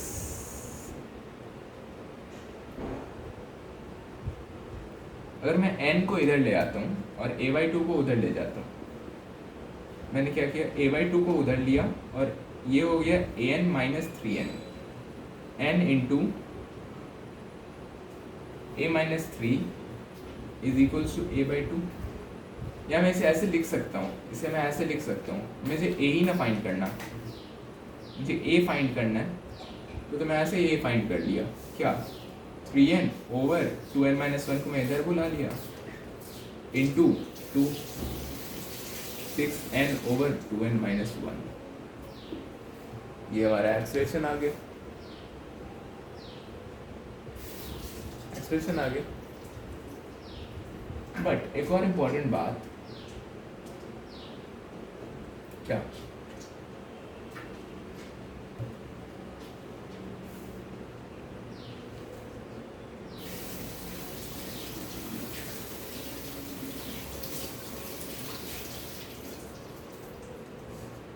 expression ये जो है it is variable expression. Why, क्यों? एक बात सोचो, it should be equal to 3n+1, but अगर कोई तुम्हें बोले कि एक्सप्रेशन जो है वो a+1t है, या लेट्स से एक्सप्रेशन जो है वो कुछ है x+2t, या ऐसे expression is equals to t+1 metre per second square, तो अब क्योंकि t का वैल्यू तो चेंज होता रहेगा, यानी एक्सप्रेशन भी चेंज होता रहेगा, तो इस पर इक्वेशंस ऑफ मोशन एप्लीकेबल नहीं है t+1 के केस में, राइट। तो इस क्वेश्चन के केस में हम ये कह सकते हैं कि वेलोसिटी एट 2 सेकंड्स अगर हमें फाइंड करना हो तो हम इक्वेशंस ऑफ मोशन से फाइंड नहीं कर सकते हैं। वाई, क्यों?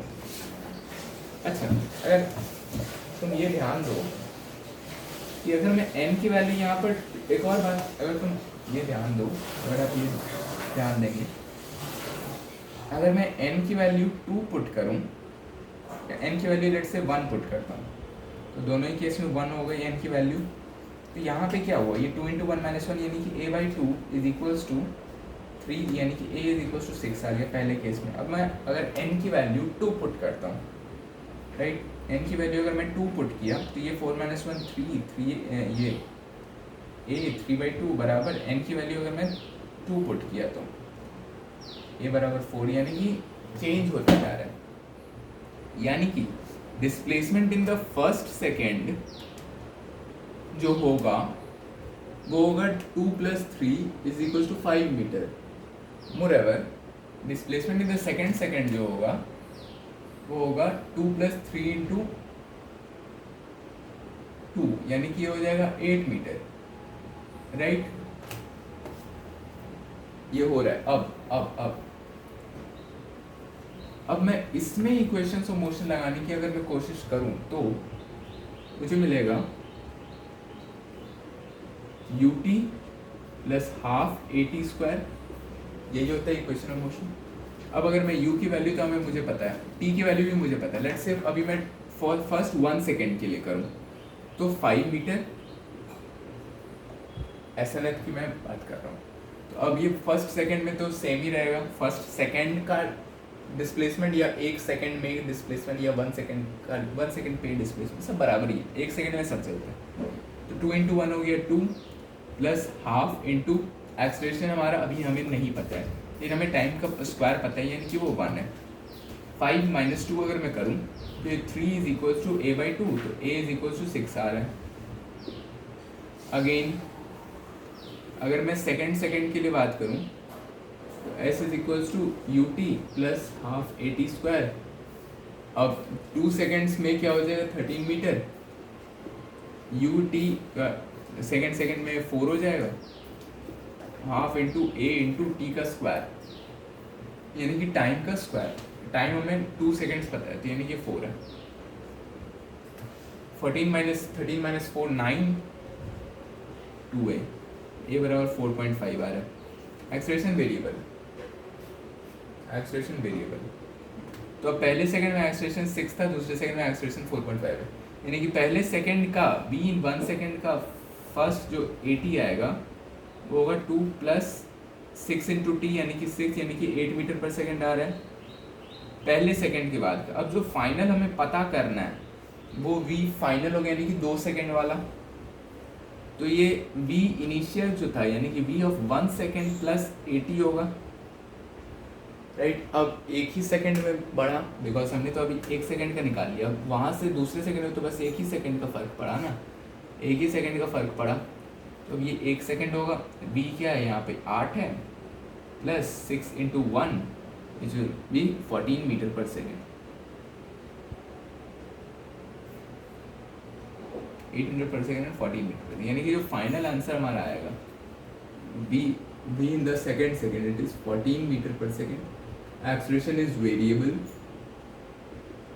6 4.5 ऐसे करके बढ़ता जाएगा, यानी कि एक्सेलरेशन डिक्रीज हो रहा है. Rate of change of acceleration decrease हो रहा है. u जो है इनिशियल वेलोसिटी वो 2 मीटर पर सेकेंड. डन. ये थोड़ा सा अच्छा क्वेश्चन था.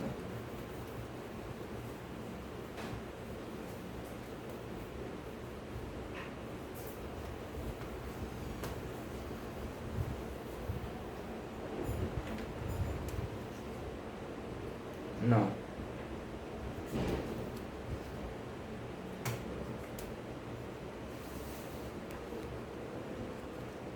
a body is projected vertically upwards if its velocity after 2 seconds is 25 meter.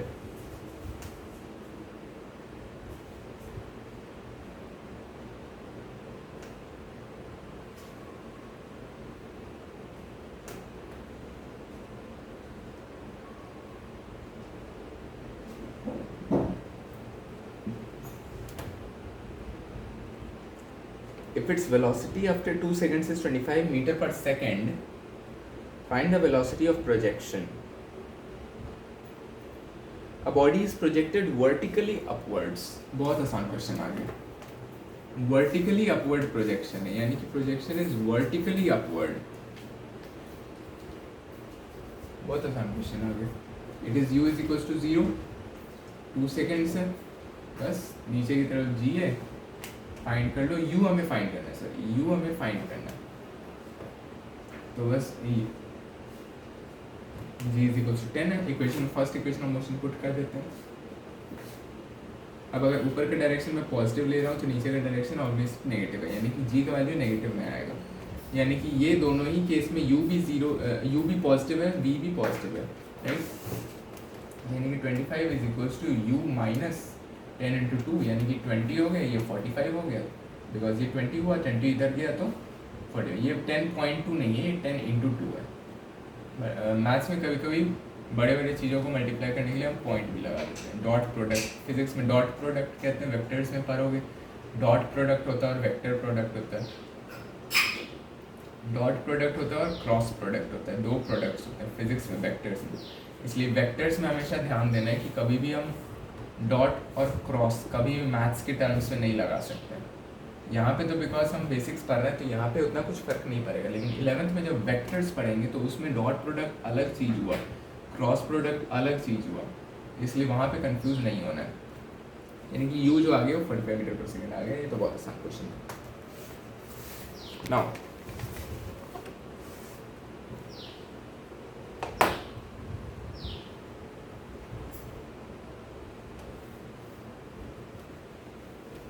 एक क्वेश्चन है, ये मुझे अच्छा लगा था, कहीं मैंने पढ़ा था. एक ट्रेन है, यहाँ पे उसका वेलोसिटी u है एक पर्टिकुलर पॉइंट पे, वो जब वो पर्टिकुलर पॉइंट क्रॉस करती है तो उसका वेलोसिटी u है, और जब वो पर्टिकुलर पॉइंट पूरा क्रॉस कर लेती है, राइट, तो उसका कुछ वेलोसिटी v रहता है। तो वो क्वेश्चन पूछता है कि जब वो मिड पे थी, यानी कि जब उसने हाफ कवर किया था, तो उसका क्या वेलोसिटी था, यानी कि यहाँ पे उसका जो v नॉट वेलोसिटी क्या था, ये क्वेश्चन है। ये प्योरली दिमाग लगाने वाला क्वेश्चन है, इसमें हमें कोई वैल्यूज नहीं पता है, बस हमें ये पता है कि ये हाफ है, यानी कि अगर इसका लेंथ l है तो ये लेंथ l/2 है, ये भी लेंथ l/2 है, और ये लेंथ l है। ट्रेन का लेंथ हमें पता है, हाफ कवर करने पे उसका वेलोसिटी पूछ रहा है ना। हमें पता है वेलोसिटी, हमें पता है final velocity u v v not v, हमें पता है लेंथ यानी डिस्टेंस, हमें पता है एक्सप्रेशन हमें नहीं पता, सभी तो वैसे ही वेरिएबल है, कुछ पता नहीं है। फर्स्ट इक्वेशन लगाते तो v नॉट यहाँ का वेलोसिटी स्क्वायर या v dash square minus u square बराबर 2 into a into what, s क्या है यहाँ पर l/2 ट्रैवल किया, ट्रैवल कितना हुआ, बेसिकली अगर इंजन यहाँ था, यहाँ से इंजन यहाँ चला गया, यानी कि डिस्टेंस ट्रैवल l/2 है पूरे बॉडी के लिए, l/2 यानी v not square minus u square बराबर 2al, सॉरी al। ये हमारा पहला इक्वेशन फॉर्म हुआ। अब दूसरा इक्वेशन v नॉट स्क्वायर या v dash square minus v square, again ये भी अगर इंजन यहाँ था, या अगर इसका बोगी का लास्ट पॉइंट l/2 डिस्टेंस पे था और फिर ये यहाँ आ गया, यानी कि l/2 डिस्टेंस ट्रैवल हुआ यहाँ से यहाँ तक का, ठीक है,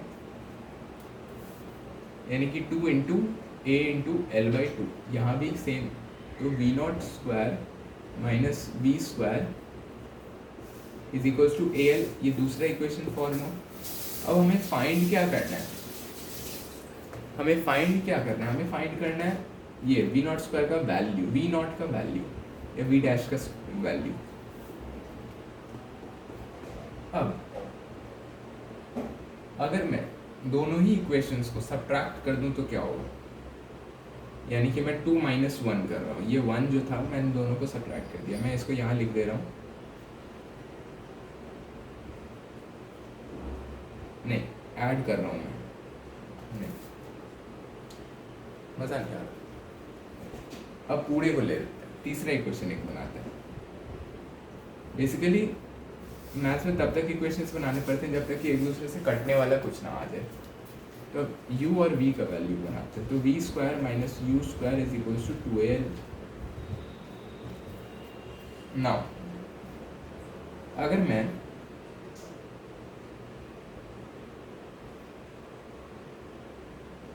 इन दोनों इक्वेशंस को ऐड कर दूं, क्या करूं मैं, ऐड कर दूं, नहीं ये हो जाएगा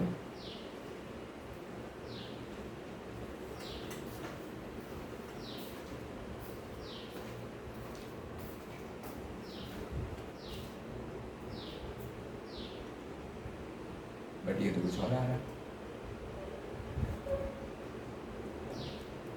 यानी कि ये 2al जो एक्स्ट्रा आ गया ऐड नहीं करना चाहिए।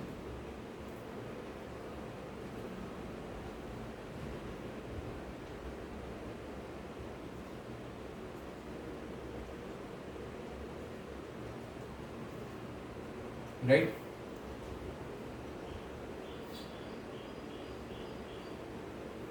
अगर मैं सब्ट्रैक्ट ही कर दूं तो हमारा u और v का वैल्यू में फाइंड आउट हो जाएगा, कुछ फाइंड आउट होगा, क्या होगा, सी बेसिकली हो क्या रहा है, v square minus u square, v square minus u square is 2as, right, तो 2 into acceleration into l/2 distance जो ट्रैवल किया, यानी कि al ट्रैवल हुआ, v not square minus v square is equals to 2 into A into L by two travel हुआ यहाँ भी, राइट, यानी कि ए एल। अब V square minus you square is equals to 2al। Actually में जो इसका होता है वो होता है V not is equals to, यानी कि जो मिडिल वाला है वो होता है under root of V square plus you square, ये होता है। अब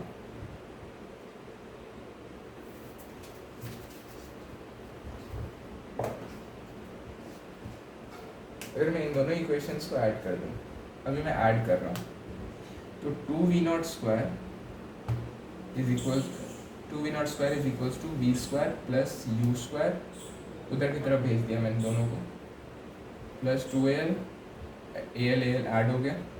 और मैं ये भी पता है कि v square minus you square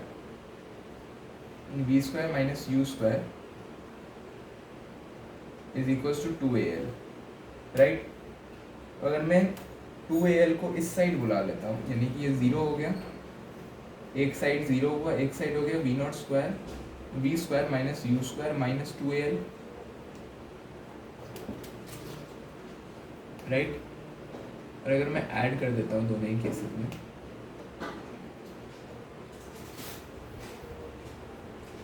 ये क्वेश्चन हम अगली बार देखेंगे, ये IPHA का क्वेश्चन है, international physics olympiad, world's most famous physics olympiad. लेकिन ये फॉर्मूला होता है, ये आप तब तक याद रख सकते हैं, ये एक फॉर्मूला होता है। क्या होता है ये फॉर्मूला? अगर यहाँ पे वेलोसिटी u था, यहाँ पे v हो गया, तो यहाँ पे वो v square plus you square का रूट, ऐसा होगा ये वेलोसिटी यहाँ पे। इस क्वेश्चन को हम अगले क्लास में देखेंगे, तब तक मैं इस पर सोचूंगा। डन। अब ग्राफ्स को हमने कर ही लिया है। A stone is thrown vertically upward with an initial velocity v naught। अब vertically upward का मतलब सिंपली 90 डिग्री, यानी ऊपर की तरफ फेंका गया, अर्थ के ऊपर की तरफ, तो केवल ग्रेविटी नीचे की तरफ एक्ट करेगा। ओके, सो आज की क्लास में बस इतना ही, बाकी सारे क्वेश्चंस बहुत आसान हैं। ये एक इम्पोर्टेंट था। Okay,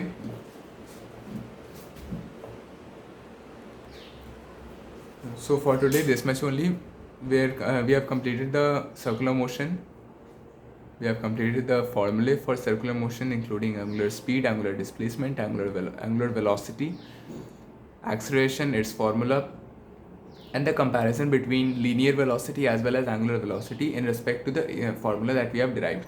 We have done the trigonometric table, which is very important. See, because range का जो रेंज फार्मूला जो होता है उसमें साइन 2 थीटा का जो यूज़ होता है, कभी कभी हमें ऐसा आएगा कि a ball is thrown at an angle 15 degree, तो हमें तो 15 डिग्री पता ही नहीं है, 15 डिग्री तो हमें नहीं पता। हमें यहाँ पे बेसिक्स के क्लास में हमें केवल 0, 30, 45, 60 और 90 डिग्री बताया जाता है। आगे चल के हम हर एक एंगल का निकाल सकते हैं, हर एक एंगल का, लेकिन वो याद करना पड़ता है, बिकॉज वो बहुत सारे कैलकुलेशंस, डेरिवेशंस, बहुत कुछ लगता है उसको करने में, तो बेसिकली याद करना ही ज़्यादा आसान है। एग्ज़ाम में बैठ के हम ट्रिग्नोमेट्रिक वैल्यू डिराइव नहीं कर सकते, तो केवल साइन वाला याद हो जाएगा, तो then it is all a child's play. उसके बाद आप कर लोगे, इट्स केक वॉक बेसिकली बस साइन याद करना रहता है, उसके बाद तो याद हो जाता है सारा। एक और फॉर्मूला हमने आज देखा इम्पॉर्टेंट, क्या, जो कि मैंने अभी तक नहीं बताया, हिडन फार्मूला था। बेसिकली मैंने बता तो दिया है, बट आपने वो पॉइंट नहीं क्लिक किया। क्या? Sine theta is equals to cos 90 minus theta, या sine 90 minus theta is cos theta. ये भी एक फार्मूला है ट्रिग्नोमेट्रिक। क्यों? जैसे हमने देखा sine 30 is cos 60, sine 30 cos 90 minus 30 यानी कॉस 60, दोनों ही बराबर रहते हैं। ये भी एक फॉर्मूला है। तो वैसे बहुत सारे फॉर्मूले, मैंने बहुत कुछ बता दिया। यू हैव टू 2-3 बार आपको ये लेक्चर्स देखने पड़ेंगे, 2 बार मिनिमम, 2 से 2.5 बार आप लेक्चर्स देख लीजिए completely, then you will be able to understand कि चल क्या रहा है. Okay, so like, share and subscribe the video as well, and thank you for today. In next class we'll start with we'll first do this question and then we'll start with chemistry and after that maths तो एक class में 2 chapters लगभग करेंगे हम. Maths में बहुत अच्छे questions भी हैं मेरे पास एंड बहुत ही अच्छे क्वेश्चंस भी हैं. मैथ्स बहुत आसान भी है. बहुत लोगों को मैथ्स से डर लगता है. क्यों डर लगता? बेसिक्स नहीं बना उनका. वो ये डरते हैं कि अच्छा अगर मैं 1/3 डिवाइडेड बाई अगर मैं लिखूँ 1/3 ओवर 1/2 तो डर जाएंगे इसको कैसे सॉल्व करना है. तो बेसिकली ये है क्या? ये है 1/3 डिवाइडेड बाई 1/2. तो अब डिवीजन का रेसिप्रोकल करके 1/3 इंटू 2/1 यानी 2/3 आंसर आ गया. तो बस बेसिक्स बनाने का बस है. मैथ्स में बस बेसिक्स बन जाए उसके बाद तो पूरा पहाड़ अपने आप खड़ा हो जाएगा. बिल्डिंग में जो बेस स्टोन होता है, जो बिल्डिंग की नींव पड़ती है, वो नींव का जो पत्थर होता है, नींव जितनी स्ट्रांग रहेगी बिल्डिंग उतना ऊंचा बना सकते हैं आप. अर्थक्वेक आने पे गिरेगा नहीं, किसी कंपटीशन का झटका आने पे गिरेगा नहीं हो, किसी अच्छे क्वेश्चन का झटका आने पे आपका जो बेसिक्स है वो नहीं गिरेगा अगर आप बेसिक स्ट्रांग बनाए रखेंगे. कोई नया कॉन्सेप्ट अगर सीखते रहेंगे बेसिक स्ट्रांग रहेगा तो नए कॉन्सेप्ट से आप बेसिक्स आपका नहीं खराब होगा. दैट इज़ वे पूरा बिल्डिंग आपका बनता चला जाएगा. That is way. Okay, so for today this much only and will meet in the next class with this question as well as the chemistry ones, the whole chapter of chemistry. That is the first one is matter around us pure. Okay, thank you and have a nice day.